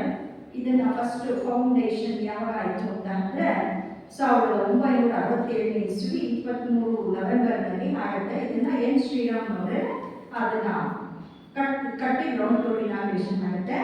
69ರಲ್ಲಿ ಗುರುಮೂರ್ತಿ ಅವರು ಅದನ್ನ ಇನಾಗ್ರೇಷನ್ ಕೂಡ ಮಾಡ್ತಾರೆ. ಅಷ್ಟು ಚೆನ್ನಾಗಿ ನಮ್ಮ ಉಪಾಸಿಕಾ ಕುಟೀರ ಅಂತ ಆಗುತ್ತೆ. ನಂತರ ಮೇಲ್ಗಡೆ ಒಂದು ಫ್ಲೋರ್ ಕಟ್ತಾರೆ. ಅದರ ನಂತರ ಇನ್ನು ಮೇಲ್ಗಡೆ ಯಾರೆಲ್ಲ ಇಲ್ಲಿ ಬ್ಯಾಂಗ್ಳೂರಿಗೆ ಬರ್ತಾರೆ, ಎಲ್ಲರೂ ಇಂಟ್ರೆಸ್ಟು ಬಂದು ಬಳಗ ಯಾರಿಗೆ ಇಲ್ವೋ ಅವರೆಲ್ಲ ಬಂದು ಇಲ್ಲಿ ಗೆಸ್ಟ್ ಹೌಸ್ ಅಂತ ಹೇಳಿ ಇಲ್ಲಿ ಉಳ್ಕೊಳ್ಬೋದು. ಇದೇ ಈಗ ಒಂದು 2-3 ವರ್ಷದ ಹಿಂದೆ ಇನ್ನೂ 2 ಗೆಸ್ಟ್ ರೂಮ್ನ ನಾವು ಕಟ್ಟಿದ್ದೀವಿ. ಯಾವುದದು? CP ಸುಬ್ಬರಾಜುವನ್ನ ಮತ್ತು ರಾಜಪ್ಪನವರ DV ರಾಜಪ್ಪನವರ ಭವನ ಅಂತ ಹೇಳಿ ಅವರ ಮಗ ಅದನ್ನ ಇನಾಗ್ರೇಟ್ ಮಾಡಿದ್ರು. ಇವರ ಮಕ್ಕಳು ಈ ಬಿಲ್ಡಿಂಗ್ನ ಇನಾಗ್ರೇಟ್ ಮಾಡಿದ್ರು. ಈ ಇನಾಗ್ರೇಷನಲ್ಲಿ ಕೂಡ ಜಸ್ಟ್ 2-3 ವರ್ಷ ಇಲ್ಲಿ ನಡೆದಿರುವಂತಹ ಅನೇಕರ ಇನಾಗ್ರೇಷನ್ ಫಂಕ್ಷನ್ನ ಅಟೆಂಡ್ ಮಾಡಿದ್ವಿ. ಯಾರೇ ಬಂದರೂ ಕೂಡ ನಮ್ಮಲ್ಲಿ ವಿಶಾಲವಾದ ಜಾಗ ಇದೆ. ಬೆಂಗಳೂರು ರೈಲ್ವೆ ಸ್ಟೇಷನ್ ಇಲ್ಲೇ ಇದೆ, ಮೆಜೆಸ್ಟಿಕ್ಕು ಕೂಡ ಇಲ್ಲೇ ಇದೆ. ಯಾರು ಬೇಕಾದ್ರೆ ಇಲ್ಲಿ ಬರ್ಬೋದು. ಎಷ್ಟು ಜನ ಬಂದರೂ ಕೂಡ ನಮ್ಮಲ್ಲಿ ತಡ್ಕೊಳ್ಳುವಂತಹ ಸಾಮರ್ಥ್ಯ ಇದೆ, ಆ ಶಕ್ತಿ ನಮ್ಮಲ್ಲಿದೆ. ಯಾರೇ ಬಂದರೂ ಕೂಡ ಆಧ್ಯಾತ್ಮಿಕತೆಯ ಹಿಂದೆ ಯಾರು ಕೂಡ ಅವರಿಗೆ ಇಲ್ಲಿ ಮುಕ್ತವಾಗಿ ಇಲ್ಲಿ ಬಂದು ಇರಬಹುದು.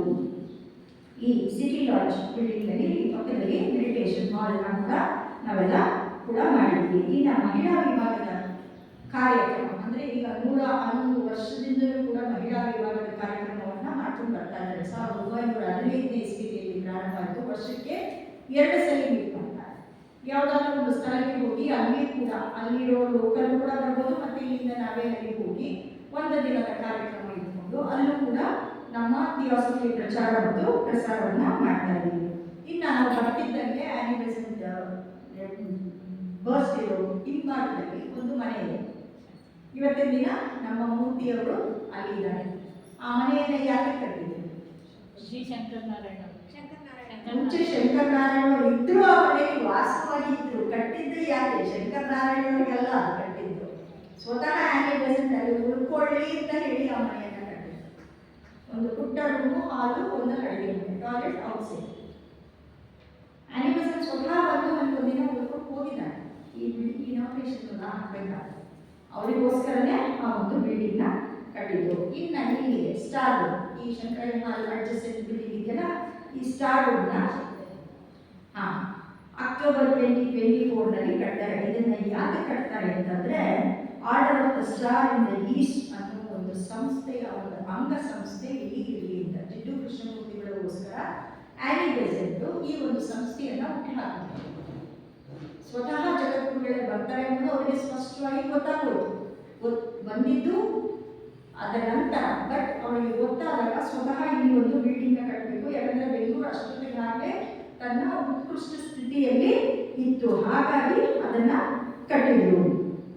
ಈ ಬ್ಯಾಂಗ್ಳೂರು ಸಿಟಿ ಲಾಡ್ಜಲ್ಲಿ ಕೋಮೆಸಾನಿಕ್ ಟೆಂಪಲ್ ಅನ್ನೋದು ಕೂಡ ಇದೆ. ಅದನ್ನ ಸ್ವತಃ KS ಚಂದ್ರಶೇಖರ್ ಅಯ್ಯರು ಅವರು ಕೂಡ ಆಗಿದ್ರು, ಮತ್ತೆ ಅವರೇ ಕೋಮೆಸನ್ ಆಗಿದ್ದರಿಂದ ಅವ್ರ ಫೌಂಡೇಶನ್ನ 18th ಮಾರ್ಚ್ 1923ನಲ್ಲಿ ಕೋಮೆಸಾನಿಕ್ ಟೆಂಪಲ್ ಕೂಡ ಅವರು ಮಾಡಿದ್ರು. ಅಷ್ಟೇ ಅಲ್ಲ, ಅದರ ಪಕ್ಕದಲ್ಲಿ ಒಂದು ಥಿಯೇಟರ್ ಇದೆ, ಅದನ್ನ ಏರ್ ಥಿಯೇಟರ್ ಅಂತ ಹೇಳ್ತಾರೆ ಅಥವಾ ಆಡಿಟೋರಿಯಂ ಅಂತ ಹೇಳ್ತಾರೆ. ಅದನ್ನ ಏನಂತ ಅವ್ರು ಹೆಸರಿಟ್ಟು ಅಂತಂದ್ರೆ Bangalore city lodge centenary commemoration theatre ಅಂತ ಹೇಳಿ ಕರೆದು. ಆ ಬಿಲ್ಡಿಂಗ್ ಕೂಡ ಇನಾಗ್ರೇಷನ್ ಬಹಳ ರೀಸೆಂಟ್ ಆಗಿ ಆಯಿತು. ಅದು ಕೂಡ ಚೆನ್ನಾಗಿ ಕಟ್ಟಿದ್ದಾರೆ. ಮೆಸಾನಿಕ್ ಕಾರ್ಯಕ್ರಮಗಳನ್ನೆಲ್ಲರೂ ಕೂಡ ಆ ಥಿಯೇಟರ್ನಲ್ಲಿ ಯೂಸ್ ಮಾಡಿದ್ರು. ಇವತ್ತಿನ ದಿನ ಬೇರೆ ಎಕ್ಸ್ಟ್ರಾ ಸಾಮಾನುಗಳನ್ನ ತುಂಬಿದ್ದಾರೆ. ಮುಂಚೆ ಏನೇ ಮೀಟಿಂಗ್ ಹೇಳಿದ್ರು ಕೂಡ ನಾನು ಕೂಡ ಕೋಫ್ರಿನೇಸನ್ ಆಗಿರೋದ್ರಿಂದ ಮೀಟಿಂಗ್ಗಳನ್ನೆಲ್ಲ ಆ ಥಿಯೇಟರ್ನಲ್ಲೇ ನಾವು ಅದನ್ನು ಕಂಡಕ್ಟ್ ಮಾಡ್ತಾ ಇದ್ದೀವಿ. ಇನ್ನು ಬಹಳ ಮುಖ್ಯವಾದ ಯಾವುದು ಅಂತಂದರೆ, ನಾವು ನಮ್ಮ ಸೊಸೈಟಿ ಎಂಟರ್ ಆಗ್ತಿದ್ದಂಗೆ ಗೇಟ್ ಇದೆ, ದೊಡ್ಡ ದೊಡ್ಡ ಮರ ಇದೆ, ಲೆಫ್ಟ್ ಸೈಡಲ್ಲಿ ಒಂದು ಬಿಲ್ಡಿಂಗ್ ಇದೆ. ನಿನ್ನೆ ಈ ಒಂದು ಪರ್ಪಸ್ಗೋಸ್ಕರನೇ ಅದನ್ನು ನೋಡ್ಕೊಂಡು ಹೋದೆ.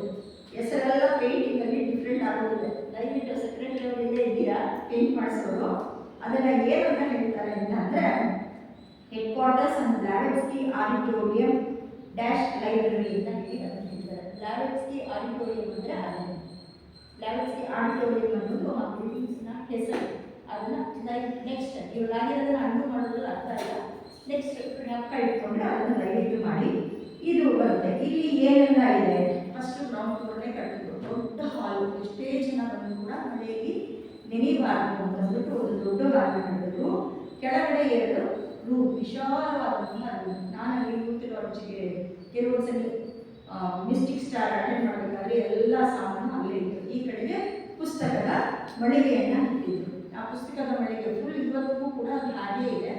ಈಗ ಸ್ವಲ್ಪ ಮೇಂಟೆನೆನ್ಸ್ ಸ್ವಲ್ಪ ಕಡಿಮೆ ಆಗಿದೆ, ಆದರೆ ಅಲ್ಲಿ ಬಹಳ ಚೆನ್ನಾಗಿ ಯಾರೇ ಒಂದು ಕೂಡ ಬುಕ್ ಸ್ಟಾಲ್ ಅಂತಂದರೆ ಅಲ್ಲಿ ಕೆಳಗಡೆ ಇತ್ತು. ಇನ್ನು ಮೇಲ್ಗಡೆ ಹೋದರೆ KTU ಆಫೀಸ್ ಅಲ್ಲೇ ಇದೆ. ಅಷ್ಟೇ ಅಲ್ಲ, ಗುಪ್ತ ವಿದ್ಯಾಶಾಲಿ ಆಫೀಸ್ ಕೂಡ ಈ ಕಡೆ ಬಿಲ್ಡಿಂಗ್ನಲ್ಲಿ ಇದೆ. ತುಂಬ ಚೆನ್ನಾಗಿ ಪ್ರತಿದಿನ ಬೆಳಗ್ಗೆನೇ ನೀವು ನೋಡಿದ್ರು ಕೂಡ ಲೈಟ್ ಆನ್ ಆಗಿರುತ್ತೆ, ಸಂಜೆ ಎಷ್ಟೇ ಲೇಟ್ ಆಗ್ಬೋದು ಕೂಡ ಲೈಟಲ್ಲಿ ಆನ್ ಆಗಿರುತ್ತೆ. ಕೆಲಸ ನಿರಂತರವಾಗಿ ನಡ್ಕೊಂಡು ಹೋಗ್ತಾನೆ ಇದೆ. ಇನ್ನು ಸೆಂಟಿನರಿ ಬಿಲ್ಡಿಂಗ್ ಅದನ್ನು ಯಾವುದು ಅಂತಂದರೆ ಇಲ್ಲಿ ಇದೆ. ನಮಗೆ ಖರ್ಚಿಗೆ ದುಡ್ಡು ಬೇಕಲ್ವಾ, ಎಲ್ಲಿಂದ ಬರುತ್ತೆ ನಮಗೆ ದುಡ್ಡು? ಧಾರವಾಡ ಕೊಟ್ಟರೆ ದುಡ್ಡು ಬರುತ್ತೆ, ಇಲ್ಲ ಅಂದರೆ ಇಲ್ಲ. ಈ ಬಿಲ್ಡಿಂಗ್ನ ಕಟ್ಟಿದ್ರು. ಈ ಬಿಲ್ಡಿಂಗ್ನ ಕಟ್ಟಿದಾಗ 2 ಲಕ್ಷ ಬಡ್ಜೆಟ್. ಎಲ್ಲಿಂದ ತರಬೇಕು? ಫಸ್ಟ್ 75,000 ಬೇಕು. 75,000 ಯಾರು ಎಲ್ಲಿಂದ ತೊಗೊಂಡು ಬರ್ತಾರೆ? ಪ್ಲ್ಯಾನ್ ಮಾಡ್ತಾ ಇರಬೇಕಾದ್ರೆ ಇಷ್ಟೊಂದು ಗ್ರೌಂಡ್ ಫ್ಲೋರ್ನ ಅದನ್ನು ಕಟ್ಟಿದ್ರು. 1969ರಲ್ಲಿ ಗುರುಮೂರ್ತಿಯವರು ಲೇಟ್ ದ ಫೌಂಡೇಶನ್, ನಮ್ಮ ಜಾನ್ BS ಸ್ಪೋರ್ಟ್ಸ್ ಅವರು ಬಂದು ಅದನ್ನು 1974ನೇ ಇಸ್ವಿನಲ್ಲಿ ಅದನ್ನು ಇನಾಗ್ರೇಟ್ ಮಾಡಿದ್ರು. ಯಾಕೆ ಸೆಂಟಿನರಿ ಬಿಲ್ಡಿಂಗ್ ಅಂದರೆ 1975ನೇ ಇಸ್ವಿಯೊಂದಿಗೆ ನಮ್ಮ ಯೇಸುಕ್ರಿಸ್ತ ಸೊಸೈಟಿ ಫೌಂಡೇಶನ್ ಆಗಿ ಒಂದು 3 ವರ್ಷ ಕಳೆದಿದ್ದರಿಂದ ಅದನ್ನು ಸೆಂಟಿನರಿ ಬಿಲ್ಡಿಂಗ್ ಅಂತ ಹೇಳಿದ್ರು. ಅದರ ಫೌಂಡೇಶನ್ ಎಷ್ಟು ಸಾಲಿಡ್ ಆಗ್ತಿದ್ದಾರೆ ಅಂದರೆ 4 ಅಂತಸ್ತು ಬಿಲ್ಡಿಂಗ್ ಕಟ್ಟಿದ್ರು ಕೂಡ ಬಿಲ್ಡಿಂಗ್ ಏನೋ ಮಾಡೋದು ತಡ್ಕೊಳ್ಳುತ್ತೆ. ಇವಾಗಷ್ಟೇ ಮಲ್ಟಿ ಸ್ಟೋರಿ ಬಿಲ್ಡಿಂಗು, ನೆನ್ನೆ ದಿವಸ ಮಲ್ಟಿ ಸ್ಟೋರಿ ಬಿಲ್ಡಿಂಗ್ ಎಲ್ಲ ಏನೂ ಇರಲಿಲ್ಲ. ಆದರೆ ನಿನ್ನೆಗೆ ಆ ದೂರದರ್ಶಕತ್ವ ಅನ್ನೋದು ಬಹಳ ಚೆನ್ನಾಗಿತ್ತು.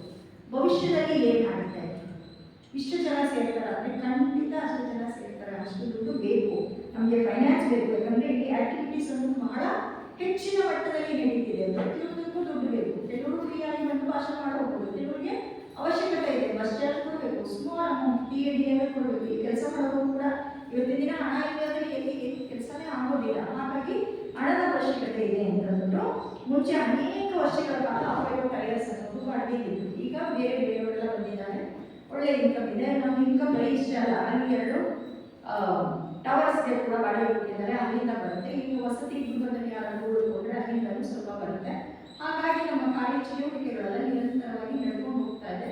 ಇರೋದ್ರನ್ನ ಸದ್ವಿನಿಯೋಗ ಕೂಡ ನಾವು ಮಾಡ್ಕೊಳ್ಳೋದಕ್ಕೆ ಸಾಧ್ಯ ಆಗಿದೆ. ಇಲ್ಲಿ ಅನೇಕ ಸಿಲ್ವರ್ ಜುಬ್ಲಿ ಆಗಲಿ, ಗೋಲ್ಡನ್ ಜುಬ್ಲಿ ಆಗಲಿ, ಡೈಮಂಡ್ ಜುಬ್ಲಿ ಆಗಲಿ, ಸೆಂಟಿನರಿ ಆಗಲಿ ಎಲ್ಲವನ್ನೂ ಕೂಡ ನಮ್ಮ ಸಿಟಿ ಲಾಡ್ಜ್ ಮಾಡ್ಕೊಂಡು ಬರ್ತಾರೆ. ಒಂದು ವರ್ಷ ಇದನ್ನ ದಾನವಾಗಿ ಕೊಟ್ಟಿದ್ದಂಥವರು ಮೈಸೂರು ಮಹಾರಾಜರು. ಅವ್ರ ಹೆಸರಿನಲ್ಲಿ ಇನ್ವಿಟೇಷನ್ ಕೂಡ ಪ್ರಿಂಟ್ ಆಗೋಗುತ್ತೆ. ಅವ್ರು ಬರಬೇಕಿತ್ತು, ಲಾಸ್ಟ್ ಮಿನಿಟ್ ಅವ್ರಿಗೆ ಬರಲಿಕ್ಕೆ ಸಾಧ್ಯ ಆಗಲಿಲ್ಲ. ಆದ್ದರಿಂದ ನಮ್ಮ KTF ಡೈಮಂಡ್ ಜುಬ್ಲಿ 69ರಲ್ಲಿ ರಾಧಾ ಬರ್ನಿಯರೇ ಬಂದಿದ್ರು. ಆಮೇಲೆ 1958ರಲ್ಲಿ ಕಾಂಪೌಂಡ್ ವಾಲ್ನ ಕಟ್ಟಿದ್ರು. ಯಾಕಂದರೆ ಪಕ್ಕದವರು ನಮಗೂ ಸ್ವಲ್ಪ ಅವಾಗ ತಗಾನೆ ನಡೆಯೋದು ಬಿಲ್ಡಿಂಗ್ಗೋಸ್ಕರ. ಕಾಂಪೌಂಡ್ ವಾಲ್ ಬಂದಮೇಲೆ ಯಾವುದೇ ರೀತಿಯಾದ ಏನೂ ಇಲ್ಲ. ಈಗ ನಮ್ಮ ಈ ಡೋರಿಂದ ಆಚೆಗಡೆ ಹೋದರೆ 2 ದೊಡ್ಡ ದೊಡ್ಡ ಮರಗಳನ್ನ ನಾವು ನೋಡ್ತೀವಿ. ಇದನ್ನು ಯಾರು ನೆಟ್ಟರು ಅಂತಂದರೆ ಸ್ವತಃ ಎಂ ಶ್ರೀರಾಮ್ನವರು ನೆಟ್ಟರು. ನಾವು ಸಿಟಿ ಲಾಡ್ಜ್ ಎಂಟರ್ ಹಾಕ್ತಿದ್ದಂಗೆ ನಮ್ಮ ಗೇಟಿಂದ ಹೊರಗಡೆ ಬರ್ತಿದ್ದಂಗೆ ನಮಗೆ ಮುಖ್ಯವಾದ ಆಕರ್ಷಣೆ ಅವರು ಆ ಸೆಂಟ್ರಲ್ನಲ್ಲಿರೋ ಲೈಟ್ ಕಂಬ ಎಷ್ಟು ಆರ್ಟಿಸ್ಟಿಕ್ ಆಗಿದೆ ನಮಗೆ. ಆ ಆರ್ಟಿಸ್ಟಿಕ್ ಆಗಿ ಬರಬೇಕು ಅಂತ ಹೇಳಿ ಅದನ್ನು ಅವರು ಸ್ವತಃ ಮಾಡಿದ್ರು. ಇದೆಲ್ಲ ಯಾಕೆ ಮಾಡಿದ್ರು? ಇದೆಲ್ಲ ಕೂಡ ಸತ್ಹೃದಯಗಳಾದಂತಹ ವ್ಯಕ್ತಿಗಳು ಥಿಯಾಸಫಿಕಲ್ ಸೊಸೈಟಿಯ ಮೆಂಬರ್ಸ್ ಬರ್ತಾರೆ. ಈ ಸತ್ಸಂಗ ಅಂತೂ ಸದಾಕಾಲ ನಡ್ಕೊಂಡು ಹೋಗುತ್ತೆ ಅನ್ನೋ ಒಂದು ಉದ್ದೇಶದಿಂದ ಇದನ್ನ ಮಾಡಿದ್ರು. ಸತ್ಸಂಗ ಅಂತಂದ್ರೆ ಏನಂದ್ರೆ ಒಂದು ಸ್ಪರ್ಶವನ್ನು ಸೋಕಿದ ತಕ್ಷಣ ಚಿನ್ನ, ಕಬ್ಬಣ ಕೂಡ ಚಿನ್ನ ಆಗುತ್ತೆ. ಆ ರೀತಿ ಇಲ್ಲಿಗೆ ಬರುವ ಸದಸ್ಯರು ಕೂಡ ಆಧ್ಯಾತ್ಮಿಕ ಜೀವಿಗಳಾಗಿ ನಿರ್ವಾಣವನ್ನು ಹೊಂದಿದ್ರು. ಮೊಟ್ಟ ಮೊದಲು ಬರೋದು ನಮ್ಮ ಜೀವನದಲ್ಲಿ ಯಮ ನಿಯಮ. ಇಲ್ಲಿಗೆ ಬರೋರು ಯಾರೂ ಕೂಡ ಪಂಚಶೀಲ ಪಾಲಿಸದಲ್ಲೇ ಇರುವಂಥವ್ರು ಯಾರೂ ಇಲ್ಲ. ಇಲ್ಲಿಗೆ ಬಂದರೆ ನಮ್ಗೆ ಉಸಿರಾಡಕ್ಕಾಗಲ್ಲಪ್ಪ, ಮದ್ಯ ವಾಸನೆ ಪ್ರಶ್ನೆ ಇಲ್ಲ, ಸಿಗರೇಟ್ ವಾಸನೆ ಪ್ರಶ್ನೆ ಇಲ್ಲ, ಆಲ್ಕೋಹಾಲ್ ವಾಸನೆ ಪ್ರಶ್ನೆ ಇಲ್ಲ. ಇವೆಲ್ಲರೂ ಕೂಡ ಒಳ್ಳೆಯ ವ್ಯಕ್ತಿಗಳೇ ಬರ್ತಾರೆ. ಒಂದು ದಿವ್ಯ ಸ್ಪರ್ಶನೆ ಅಂದರೆ ಅದೇ ಸತ್ಸಂಗ ಸದ್ರೂಪನಾದ ಪರಮಾತ್ಮನನ್ನು ಸಾಕ್ಷಾತ್ಕರಿಸಿಕೊಂಡಿರುವ ಮಹಾತ್ಮರ ಸತ್ಸಂಗವು ಈ ನಮ್ಮ ಸಮಾಜದಲ್ಲಿ ದೊರೆಯುತ್ತೆ. ನಮ್ಗೆ 20 ವರ್ಷ ನನ್ನ ಯಾವ ಜನ್ಮದ ಸುಕೃತವೋ ಗೊತ್ತಿಲ್ಲ, ನನಗೆ ವಿ ಅವ್ರ ಜೊತೆ ಕೆಲಸ ಮಾಡೋ ಅವಕಾಶ ಸಿಕ್ತು. ಮಾತಿನ ಮಧ್ಯದಲ್ಲಿ ಅಂದರೆ ಟೀ ಕುಡಿಯೋ ಟೈಮ್ನಲ್ಲಿ ಮಾತ್ರ ನಾವು ಮಾತಾಡ್ತಿದ್ದೀವಿ, ಯಾವಾಗಲೂ ಮಾತಾಡ್ತಿಲ್ಲ. ಅವರು ಸ್ವತಃ ಆ್ಯನಿಮೇಷನ್ನ ಮತ್ತು ಸಿಗನ್ನ ಸ್ವತಃ ಕಂಡಿರುವಂಥವ್ರು. ಅವ್ರನ್ನ ಏನು ಹೇಳ್ತಾರೆ ಅಂದರೆ ವಾಕಿಂಗ್ ಥಿಯಾಸಫಿಸ್ಟ್ ಅಂತ ಹೇಳ್ತಾರೆ.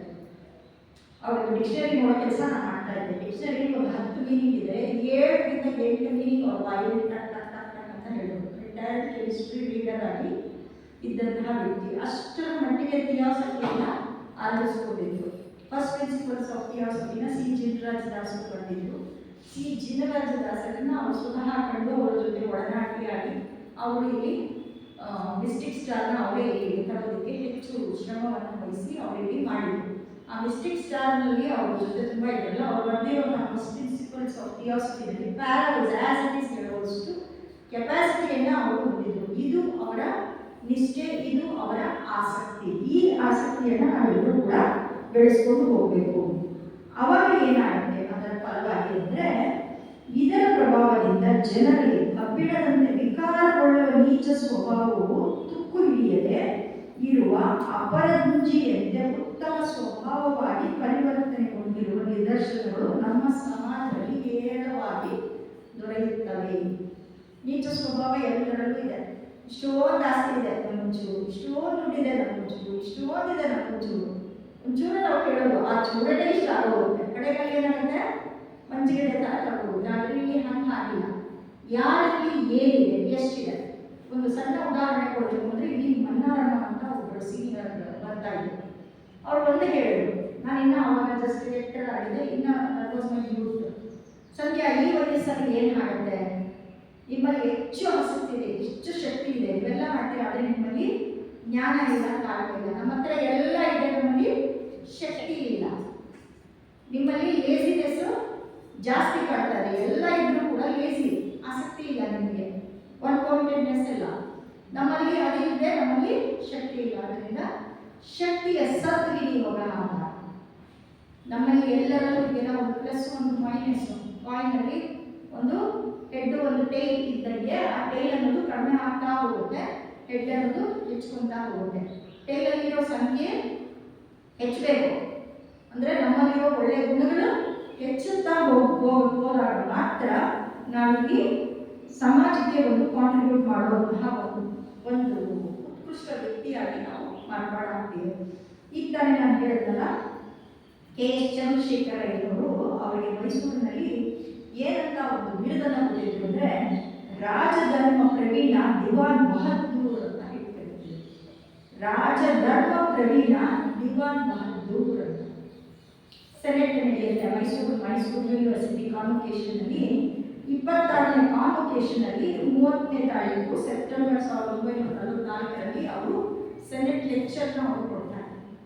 ಇದೇ ಮೈಸೂರು ಯೂನಿವರ್ಸಿಟಿ ಕಾನ್ವೊಕೇಶನ್ 7th ಕಾನ್ವೊಕೇಶನ್ನಲ್ಲಿ ಸ್ವತಃ ಆನಿ ಬೆಸೆಂಟ್ ಅವರು ಹೋಗಿ 1924ನೇ ಇಸ್ವಿನಲ್ಲೇ ಅವರಲ್ಲಿ ಲೆಕ್ಚರ್ ಕೊಟ್ಟಿದ್ದಾರೆ. ಅದೇ ಇದರಲ್ಲಿ ಎಲ್ಲ ಲಸಿಕೆ ಕೊಡ್ತಾ ಇದ್ದಾರೆ. ಒಂದು ಫೋಟೋ ಇದೆ ಅಂತ ಹೇಳ್ತಾರೆ ಮೈಸೂರಿನ ಒಂದು ಫ್ಯಾಮಿಲಿನಲ್ಲಿ. ಆನಿ ಬೆಸೆಂಟ್ ಸ್ವತಃ ಅವರ ಕೈ ಕೊಟ್ಟು ಲಸಿಕೆನ ಹಾಕಿಸ್ಕೊಳ್ತಾ ಇರೋದನ್ನ ಆ ಫೋಟೋ ಇಟ್ಕೊಂಡಿದ್ದಾರೆ. ಅದರಲ್ಲಿ ಇರೋದು ಕೂಡ ಸಿಕ್ಕಿಲ್ಲ. ನಮ್ಮ ಸಿಟಿ ಲಾಡ್ಜ್ ಇಷ್ಟೊಂದು ಮುಂದುವರಿಯೋದಕ್ಕೆ ಕಾರಣ ಏನು? ನಾವಿಲ್ಲಿ ಮಾಡಿಕೊಂಡಂತಹ ಪ್ಲಾನ್ ಸಿಸ್ಟಮ್ಯಾಟಿಕ್ ಆಗಿ ಆರ್ಗನೈಸ್ ಮಾಡ್ಕೊಂಡಿದ್ವಿ. ಪ್ರತಿಯೊಬ್ಬರು ಕೂಡ ಕಾರ್ಯನಿರತರಾಗಿದ್ದಾರೆ. ವಿಲ್, ವಿಸ್ಡಮ್, ಆಕ್ಟಿವಿಟಿ ಈ ಮೂರು ಕೂಡ ಇದೆ. ಇಲ್ಲಿ ಇಚ್ಛೆ ಇದೆ. ಸರಿಯಾಗಿರುವಂಥವರು ಅಡ್ಮಿನಿಸ್ಟ್ರೇಷನ್ ಸೀಟ್ನಲ್ಲಿ ಕೂತಿರೋದ್ರಿಂದ ಅಡ್ಮಿನಿಸ್ಟ್ರೇಷನ್ ಚೆನ್ನಾಗಿ ನಡ್ಕೊಂಡು ಹೋಗ್ತಾ ಇದೆ. ಯಾರು ಥಿಯಾಸಫಿಯನ್ನು ತಿಳಿದುಕೊಂಡಿದ್ದಾರೋ ಅವರು ಜ್ಞಾನ ಬೋಧನೆಯನ್ನು ಮಾಡ್ತಿದ್ದಾರೆ. ಅನೇಕ ಕ್ಲಾಸಸ್ನ ಅವರು ಕಂಡಕ್ಟ್ ಮಾಡ್ತಾರೆ. ಹೌ ಟು ಗಿವ್ ಟಾಕ್ಸ್ ಅಂತ ಉಪನ್ಯಾಸಕರಿಗೋಸ್ಕರನೇ ಹೌ ಟು ಫಾಲೋ ಅನ್ನೋದಕ್ಕೆ ಒಂದು ಬುಕ್ಕು ಕೂಡ ಬರೆದು ಅದನ್ನ ಪ್ರಿಂಟ್ ಕೂಡ ಮಾಡಿದ್ದಾರೆ. ಇನ್ನು ಕ್ರಿಯೇಟ್ ಯಾರ್ಯಾರಿಗೆ ಆರ್ಗನೈಸಿಂಗ್ ಕೆಪಾಸಿಟಿ ಇದೆ, ಆರ್ಗನೈಸ್ ಮಾಡ್ತಾರೆ, ಸಂಘಟಿತವಾಗಿ ಕೆಲಸ ಮಾಡ್ತಾರೆ, ಆ ಒಂದು ಟೀಮ್ ಕೂಡ ಇಲ್ಲಿ ಇದೆ. ಯಾರಿಲ್ಲಿ ಯಾರಿಂದ ಹೋಗಿ ಕೇವಲ 3 ಅಥವಾ 4 ಜನ, 3 ಜನ ಮಹಾತ್ಮರ ಕೃಪೆ ಗುರಿ ಆಶೀರ್ವಾದಕ್ಕೆ ತಕ್ಕನಾದಂತಹ ಜೀವನವನ್ನು ಜೀವಿಸಿರೋ ತನಕ ಅಟ್ಲೀಸ್ಟ್ 3 ಜನ ಇರೋ ತನಕ ಥಿಯಾಸಫಿ ಹೋಗೋದಿಲ್ಲ ಅಂತಹ ಸ್ವತಃ HP ಲೆವೆಲ್ಸ್ಗೆ ಅವರು ಇದನ್ನು ಕೇಳ್ಬಿಟ್ಟಿದ್ದಾರೆ. ಆದ್ದರಿಂದ ಇಲ್ಲಿ ಸಪ್ತವಾರ್ಷಿಕ ಪ್ಲಾನ್ ಅನ್ನ ಅವರು ಮಾಡಿದ್ರು. ಇದನ್ನ ಅಡಿಯಾನಲ್ಲಿ 7 ಇಯರ್ ಪ್ಲಾನ್ ಅಂತ 1967 ಅವರು ಅದನ್ನ ಮಾಡಿಕೊಳ್ತಾ ಬರ್ತಾರೆ. GS ಅರುಣೇಗೌಡ ಅವರು 34ರಲ್ಲಿ ಅವರು ಸ್ಥಾಪನೆ ಮಾಡ್ತಾರೆ. ನಾವು 67ನೇ ಇಸ್ವಿ ಆನ್ವರ್ಡ್ಸ್ ಇದನ್ನ ನಾವು ಇಂಪ್ಲಿಮೆಂಟ್ ಮಾಡ್ತಾ ಬರ್ತಿದ್ದೀವಿ. GS ಅರುಣೇಗೌಡ 3rd ಇಂಟರ್ನ್ಯಾಷನಲ್ ಪ್ರೆಸಿಡೆಂಟ್ ಆಗಿರ್ತಾರೆ. ಈ 7 ಇಯರ್ ಪ್ಲಾನ್ ಯಾವಾಗ ಆಯಿತು ಅವಾಗ ಈ ಕಾರ್ಯಚಟುವಟಿಕೆಗಳು ಅತ್ಯಂತ ಚೆನ್ನಾಗಿ ಆವಿಷ್ಕಾರವಾಯಿತು. ಅವಾಗ ಇನ್ನೊಂದು ಮಟ್ಟ ನೆಕ್ಸ್ಟ್ ಲಿಟಲ್ ಏರೋದರ ಅದು ಏರುವುದು. ಅದು ಯಾವ ಯೋಜನೆ ಅಂದರೆ ಪ್ಲಾನಿಂಗ್ ಆ್ಯಂಡ್ ಪರ್ಫಾರ್ಮೆನ್ಸ್, ಯೋಜನೆ ಮತ್ತು ಅನುಷ್ಠಾನ.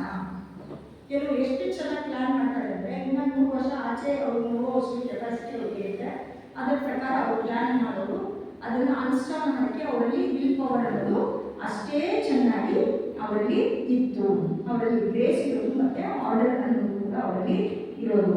ನೆಕ್ಸ್ಟ್ ಟೀಮ್ನಲ್ಲಿ ಸ್ಟಡಿ ಆ್ಯಂಡ್ ಗೈಡೆನ್ಸ್, ಅಧ್ಯಯನ ಮತ್ತು ಮಾರ್ಗದರ್ಶನ. ಅಧ್ಯಯನ ಸ್ವತಃ ಮಾಡಬೇಕು, ತಿಳಿದಿಲ್ಲದೆ ಇರೋರಿಗೆ ಮಾರ್ಗದರ್ಶನ ಕೊಡುವಂತಹ ಒಂದು ಟೀಮ್ ಕೂಡ ಇಲ್ಲಿ ಚೆನ್ನಾಗಿ ಇತ್ತು.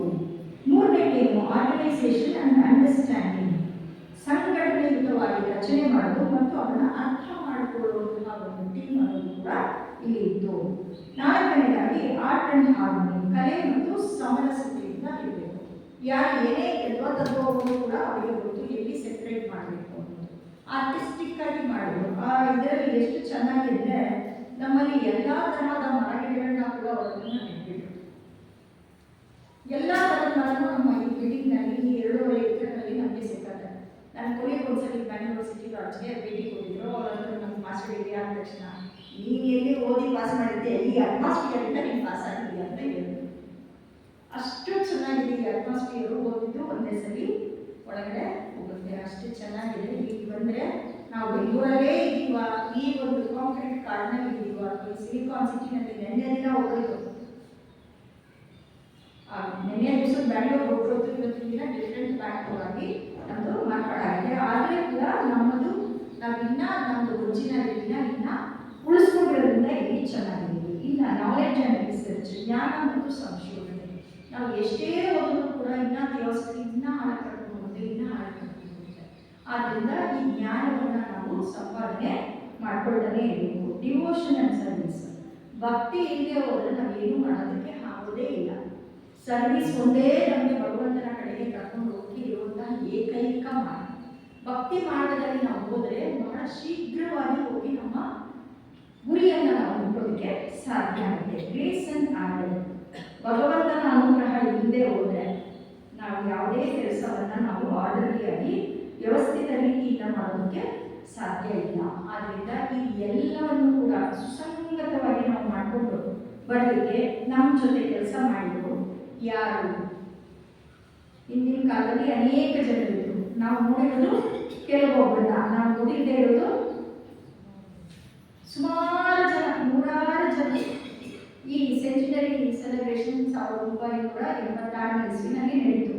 CP ಸುಬ್ರಾಜ್ ಶೆಟ್ಟಿ ಇಲ್ಲಿ ನೆರೆದಿರುವಂತಹ ಅನೇಕ ಜನರು ನೋಡಿದ್ದಾರೆ. ನಾನು ಕೂಡ ನೋಡಿದ್ದೀನಿ. ಅನೇಕ ವರ್ಷಗಳವರು ಸಿಟಿ ಲಾಡ್ಜ್ ಮತ್ತು ಫೆಡರೇಷನ್ ಅನ್ನ ಎರಡನ್ನೂ ಕೂಡ ಅವರು ಸಂಭಾಳಿಸ್ಕೊಂಡು ಹೋದರು. ಅವರು ಇಂಡಸ್ಟ್ರೀಸ್ ಅಂಡ್ ಕಾಮರ್ಸ್ಗೆ ಚೇರ್ಮನ್ ಕೂಡ ಆಗಿದ್ರು. ಅವ್ರಿಗೆ ಮ್ಯಾನೇಜ್ಮೆಂಟ್ ಸ್ವಲ್ಪ ಸಲಿಗೆ ಇತ್ತು, ಸದರ ಇತ್ತು. ಅವ್ರ ಜೊತೆ ಫಸ್ಟ್ ಸರ್ಕಲ್ ಒಡನಾಟದಲ್ಲಿ ನಾನು ಇದ್ದಿದ್ದರಿಂದ ಅವ್ರು ಗೊತ್ತಾಯಿತು. ನನಗೆ ಏನು ಕಡಿಮೆ 4 ಜನ ಸೆಕ್ರೆಟರಿಗಳಿದ್ದಾರೆ, ಅವ್ರ ಹೇಳಿಸ್ತೀನಿ, ನಾನು ಅರ್ಥ ಮಾಡ್ಕೊಳ್ತೀನಿ. ಒನ್ ವರ್ಡ್ ಎಷ್ಟು ತೂಕವಾಗಿ ಸಮಗ್ರವಾಗಿ ಅವ್ರು ಮಾತಾಡ್ತಿದ್ರು ಅಂದರೆ ಅಷ್ಟು ಒನ್ ವರ್ಡ್ ಅಷ್ಟೇ ಅವ್ರು ಹೇಳ್ತಾ ಇದ್ರು. But it used to contain everything. ಆ ಮಟ್ಟದ ವ್ಯಕ್ತಿಯಾಗಿದ್ದರು.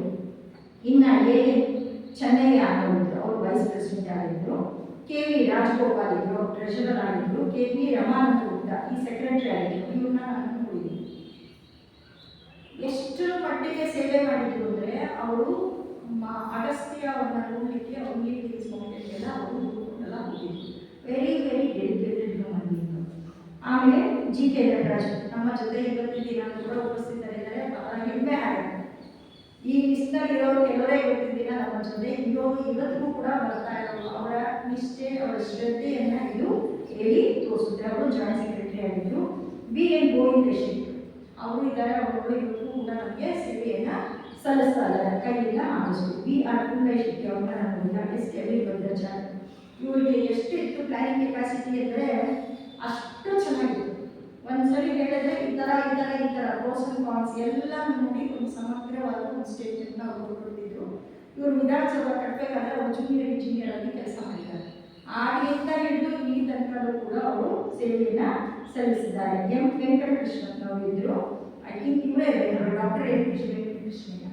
ಇವರು ಕ್ಲೀನಾಗಿ ಯಾರೇ ಕೊಟ್ಟು ಕೂಡ ಸದ್ವಿನಿಯೋಗ ಆಗಲಿ, ಬಟ್ಟೆ ಬರೆ ಏನೇ ಇದೆ ₹1 ಆಗಲಿ very very systematic, clean handed. ಅದು ಇಲ್ಲಿ ನಮ್ಮಲ್ಲಿ ಯಾವುದು ಎತ್ತಿ ತೋರಿಸುತ್ತೆ ಅಂದರೆ ಕ್ಲೀನ್ ಹ್ಯಾಂಡೆಡ್. ಅಷ್ಟ ಬಹಳ ಶುದ್ಧ ಆಗಿತ್ತು. ಆ್ಯನಿವರ್ಸರಿ ಬರ್ತ್ಡೇ ದಿವಸ ಎಲ್ಲರೂ ದುಡ್ಡು ಕೊಡೋರುತ್ತೆ. ಅವ್ರ ಬರ್ತ್ಡೇನ ಅವ್ರ ಅಕೌಂಟ್ನ ಖಾಲಿ ಮಾಡ್ಕೊಡೋದು.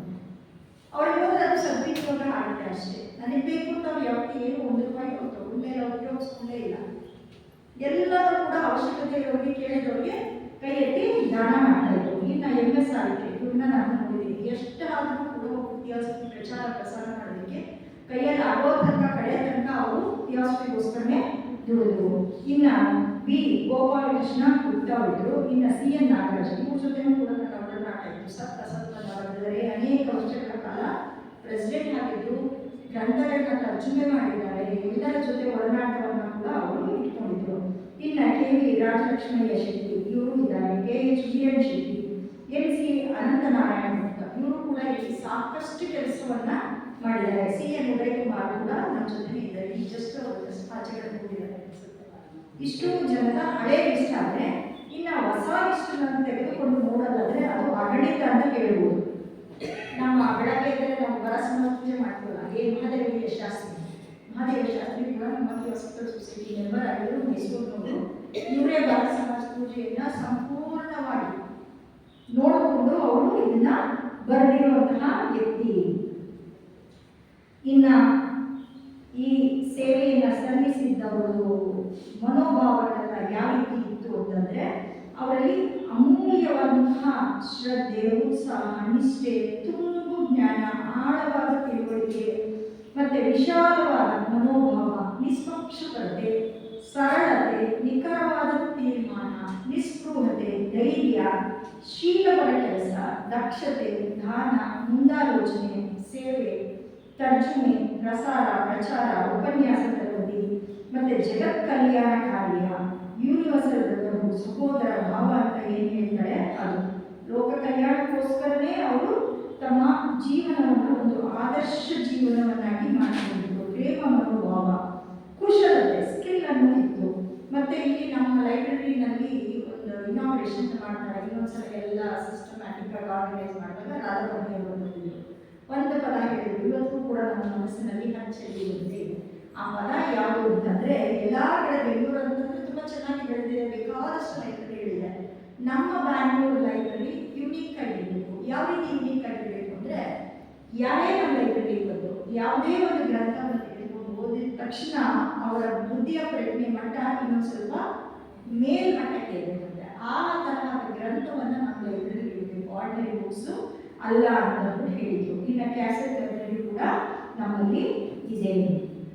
ಇನ್ನು ಸಹೋದರಿ ಮನೋರಮ ಅಂತ ಅವರು ಇಲ್ಲಿ ಸಂಗೀತ ಕಚೇರಿಯನ್ನು ಕೂಡ ಕೊಡ್ತಾ ಇದ್ರು. ಅವ್ರ ತಂದೆ ಫುಲ್ ತಾತ ಫುಲ್ ಡೆಡಿಕೇಟೆಡ್. ನಮ್ಮ ಈ ಸಾಧನಾ ಚತುಷ್ಟಯ ಬರೆದಿರೋದು ತಾತ. ಅವ್ರು ಬರೆದಿರೋ ಬುದ್ಧ ಮಧ್ಯರಾತ್ರಿ ಏನಾದ್ರು ಎಚ್ಚರಿಕೆ ಆದರೆ ಅದನ್ನೇ ಎದ್ದು ಅವರಿಗೆ ಕೊಡ್ತಾ ಇದ್ರಂತೆ. ಅವ್ರಿಗಿನ್ನ ಬುದ್ಧಿ ಇದೀಪ ಅದರಲ್ಲಿ ಎದ್ದು ತಾನು ಬರೆದಿರೋದು ಅವ್ರನ್ನ ಫಸ್ಟ್ ಇನಿಷಿಯೇಟ್ ಅಂತ ಹೇಳಿ ಕರೀತಾರೆ. ಚಂದ್ರಮತಿ ಅವರು ಕೂಡ ಇದ್ರು, ಸೂರ್ಯನಾರಾಯಣ ಅವರು ಇದ್ರು, ಜಿ.ಎಸ್. ಶಂಕರ್ ನಾರಾಯಣ. ಯಾವಾಗಲಾದ್ರೂ ಸರಿ ನಮಗೆ ಲೆಕ್ಚರರ್ ಲಾಸ್ಟ್ ಮಿನಿಟ್ ಇಲ್ಲ ಅಂದ ತಕ್ಷಣ ಬನ್ನಿ ಅಂದರೆ ಇಲ್ಲೇ ಕಟ್ಟೆ ಮೇಲೆ ಕೂತಿರೋರು ತಕ್ಷಣ ರೆಡಿಯಾಗಿ ವರ್ಷ ತಗೊಂಡು ಬಂದು ಲೆಕ್ಚರ್ನ ಕೊಡ್ತಾ ಇದ್ರು. ಇನ್ನು ವಿ ಚೆಲ್ಲಮ್ಮ ತುಂಬ ಜನ ತುಂಬ ಕಡೆ ತುಂಬ ಕೆಲಸ ಮಾಡ್ತಿದ್ದಾರೆ. ಶಾಮೂರು, ಜಿ ಕಮಲಮ್ಮ, ಪಾರ್ವತಿ ತಾಯಿ ಅವರು ಮುನ್ರಾಯರವರ ಪತ್ನಿ. ಮುನ್ರಾಯರವರಂತೂ ಎಷ್ಟು ದುಡ್ಡಿದ್ರು ಎಲ್ಲ ನಮ್ಮ ಸೊಸೈಟಿಗೆ ದಾನ ಮಾಡಿಬಿಟ್ಟಿದ್ದಾರೆ. ಚೇರು, ಟೇಬಲ್ ಎಲ್ಲ ನಮ್ಮ ಬೆಂಗಳೂರು ಸಿಟಿಗೆ ಯಾರು ಕೂಡ ಅವ್ರ ಮನೆಗೆ ಹೋಗ್ಬಿಟ್ಟು ವಾಸ್ತವ್ಯವನ್ನ ಅವರು ಕೂಡ್ತಾ ಇದ್ರು. ಜಯದೇವನ್ನ, ಆಮೇಲೆ ಸುಬ್ರಾವ್ ಅನೇಕ ಗ್ರಂಥಗಳನ್ನ ಬರೆದು ಇಲ್ಲಿ ತುಂಬ ಚೆನ್ನಾಗಿ ಲೆಕ್ಚರ್ಗಳನ್ನ ಕೊಟ್ಟಿದ್ದಾರೆ.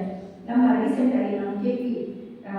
ಶಿವಲಿಂಗಯ್ಯರು ಮತ್ತೆ ಶ್ರೀರಾಮ ಶೆಟ್ಟರು, ಇದೆಲ್ಲ ನಾವು ಫೋಟೋಸ್ ಎಲ್ಲ ನೋಡ್ತೀವಲ್ಲ, ಇದೆಲ್ಲ ಶ್ರೀರಾಮ ಶೆಟ್ಟರವರ ಕೊಡುಗೆ ಅಂತಾನೆ ಅದನ್ನ ಹೇಳಬೇಕು. ನಮ್ಮ ಎಂ.ಆರ್. ರಾಜಗೋಪಾಲ್ ಶೆಟ್ಟರು ಟ್ರೆಷರರ್ ಆಗಿ ಕೆಲಸ ಮಾಡಿದ್ದಾರೆ. ಕಮಲಾ ರಾಜಗೋಪಾಲ್, ಜಿ.ಎಸ್. ಲಲಿತಾ ಅವರು, ನಂಜನ್ ಶೆಟ್ಟರು ಎಷ್ಟು ಸೇವೆಯನ್ನ ಮಾಡಿದ್ದಾರೆ. ಇಲ್ಲೇ ಇದ್ದು ಊರನ್ನ ಬಿಟ್ಟು ಎಲ್ಲ ಬಿಟ್ಟು ಬಂದು ಇಲ್ಲೇ ವಾಸ ಇದ್ದು ಮಾಡಿದ್ರು. ಇನ್ನು ರಾಜಮ್ಮನವರು ಇದ್ರು. ನಮ್ಮ ಬಿ.ಎಸ್. ವೆಂಕಟೇಶ್ ಬಾಬು ತುಂಬ ಚೆನ್ನಾಗಿ ಮಾಡ್ತಾ ಇದ್ದಾರೆ. ನಮ್ಮ ಸಿ.ಎನ್. ಸತ್ಯನಾರಾಯಣ ಶೆಟ್ಟರು ಅವರಂತೂ ಈ ಗಾರ್ಡನ್ಗೋಸ್ಕರ ತುಂಬ ಶ್ರಮ ವಹಿಸಿ ತುಂಬ ಕೆಲಸವನ್ನು ಅವರು ಮಾಡಿದ್ದಾರೆ. ಜಿ.ಎಸ್. ಅನಂತಕುಮಾರ್ ಬರೀ ನಮ್ಮ ಬ್ಯಾಂಗ್ಳೂರಿಗೆಲ್ಲ ಇಡೀ ನ್ಯಾಷನಲ್ ಲೆವೆಲ್ನಲ್ಲಿ ಅವರು ಕಾಂಟ್ರಿಬ್ಯೂಟ್ನ ಮಾಡ್ತಾ ಇದ್ದಾರೆ. ಇನ್ನು ವಾಸುದೇವರು ಊರಿಗೆ ಹೋಗಿ ಅವರು ಭಾಷಣವನ್ನು ಮಾಡಿದ್ದಾರೆ. Gurumurthy, Gurupal, V. Venkannabhatta, M R. Markandaiah, S M. Amarnatharao, S M. Umakantharao, G. Krishnamurthy, ಆಮೇಲೆ ಕೆ.ವಿ. ಹನುಮಂತರಾಯರು ಅವರು ಫುಲ್ ರಚನೆ ಬೇಕು ಅಂತಂದರೆ ರಾಧಾಭರಣಿಯವರಿಗೆ ಅವರ ಲೆಕ್ಚರ್ನ ಅವರೇ ಮಾಡ್ತಾ ಇದ್ರು. ಆಮೇಲೆ ಜೆ. ಕೃಷ್ಣಮೂರ್ತಿ ಮುಂದೆ ಅವರದ್ದು ಎಷ್ಟು ಅನುಭವ ಆಯಿತು ಅಂದರೆ ಗ್ರಾಸ್ಪಿಂಗ್ ಕೆಪಾಸಿಟಿ ಅಷ್ಟರ ಮಟ್ಟಿಗೆ ಇತ್ತು. ಇವರು ಮೂಲಜ್ಯೋತಿ ಗ್ರಂಥವನ್ನು ಕುದುರದು ಲೈಟ್ ಆಫ್ ಏಷಿಯನ್ನ ತರ್ಜಮೆ ಮಾಡಿ ನಮಗೆ ಕೊಟ್ಟಿದ್ದಾರೆ. ಇನ್ನು ಲಕ್ಷ್ಮೀ ಗೋವಿಂದು, ಆಮೇಲೆ B M. Govinda Shetty, G M. Gopinatharao, G. ಕರಿಸಿದ್ದಯ್ಯನವರು ಕಾಂಟ್ರಿಬ್ಯೂಷನ್ ಅವರು ಪ್ರೆಸಿಡೆಂಟ್ ಆಗಿದ್ದವರು ತುಂಬ ಕೆಲಸ ಮಾಡಿದ್ದಾರೆ. ಕೆ.ವಿ. ಕೃಷ್ಣ ಶೆಟ್ಟಿ, ಕೆ.ಎನ್. ಲಕ್ಷ್ಮಣ್ ಶೆಟ್ಟಿ, ಬಸವೇಗೌಡರು, ಆಮೇಲೆ ಬಿ.ಪಿ. ಒಡೆಯ ಸರ್ಕಲ್ ಏನಿದೆ ಅವರು ಕೂಡ ಇದೆಲ್ಲ ಬಂದು ತುಂಬ ಜನ ಇಲ್ಲಿ ನೆರೆದಿರೋರು ಮತ್ತು ಈ ಆಡಿಯೋನ ಕೇಳಿಸ್ಕೊಳ್ಳೋರು ಯಾರಾದರೂ ಆಗಲಿ ಅನೇಕ ಹೆಸರುಗಳನ್ನ ಎಲ್ಲ ಓದಿಷ್ಟು ಮುಂದುವರ್ಕೊಂಡೇ ಹೋಗುತ್ತೆ. ಅಷ್ಟು ಚೆನ್ನಾಗಿ ಈ ಕಾರ್ಯವನ್ನು ಮಾಡಿದ್ದಾರೆ. ಹಿಂದಿನವ್ರನ್ನ ನಾವು ಯಾವತ್ತೂ ಕೂಡ ಮರಿದೇನೆ ಇರಬಾರ್ದು. ಮತ್ತು ಈ ಆಬ್ಜೆಕ್ಟಿವ್ಸ್ಗೋಸ್ಕರ ನಿರಂತರವಾಗಿ ಕೆಲಸ ಮಾಡುವಂತಹ, ನಮ್ಮಿಂದ ಏನಾಗುತ್ತೆ ಅದನ್ನು ಮಾಡುವಂತಹ ಕೆಲಸವನ್ನು ನಾವು ಮಾಡ್ತಾನೇ ಇದೆ. ಬರೀ ಕೊಡೋದಷ್ಟೇ, ಕೊಡೋದಲ್ಲ, ಕೊಡ್ತಾನೇ ಬಂದರೆ ಏನಾಗುತ್ತೆ, ನಿರಂತರವಾಗಿ ಅದು ಬೆಳ್ಕೊಂಡೇ ಹೋಗುತ್ತೆ. ಈ ಒಂದು ಅವಕಾಶವನ್ನು ನನಗೆ ನಮ್ಮ ಡೈರೆಕ್ಟರ್ ತೇಜ್ ಅವರು ನನಗೆ ಒದಗಿಸಿಕೊಟ್ಟಿದ್ದಕ್ಕಾಗಿ ಹೃತ್ಪೂರ್ವಕವಾದ ವಂದನೆಗಳು.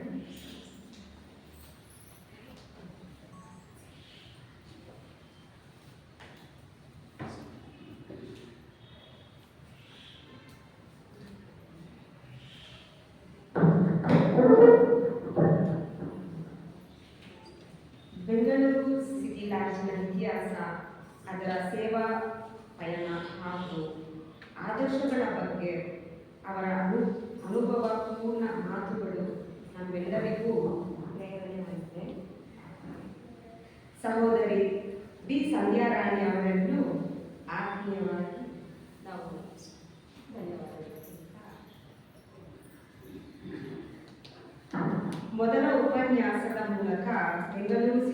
ಲಾಡ್ಜ್ನ ಪಯಣವನ್ನು ಅರಿತ ನಾವು ಈಗ ಮತ್ತೊಂದು ಅರ್ಥಪೂರ್ಣ ವಿಷಯದತ್ತ ಸಾಗೋಣ.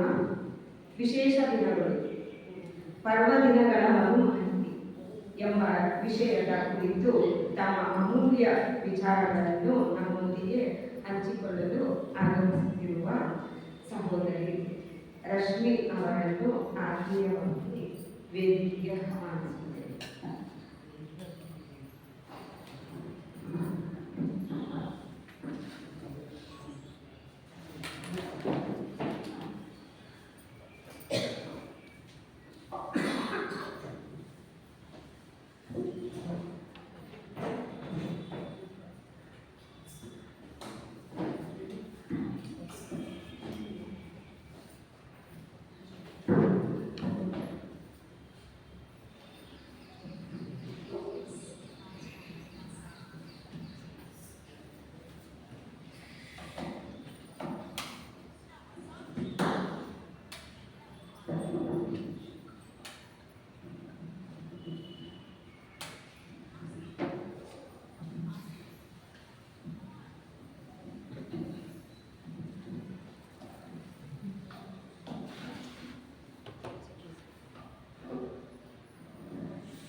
ಒಂದೆರಡು ನಿಮಿಷ ಇದು ಆ್ಯಕ್ಚುಲಿ ಒಂದು PPT ಪ್ರೆಸೆಂಟೇಷನ್ ಮುಖಾಂತರ ಪ್ರಸ್ತುತಪಡಿಸೋಣ ಅಂದ್ಕೊಂಡಿದ್ದೇವೆ. ಅದಕ್ಕೋಸ್ಕರ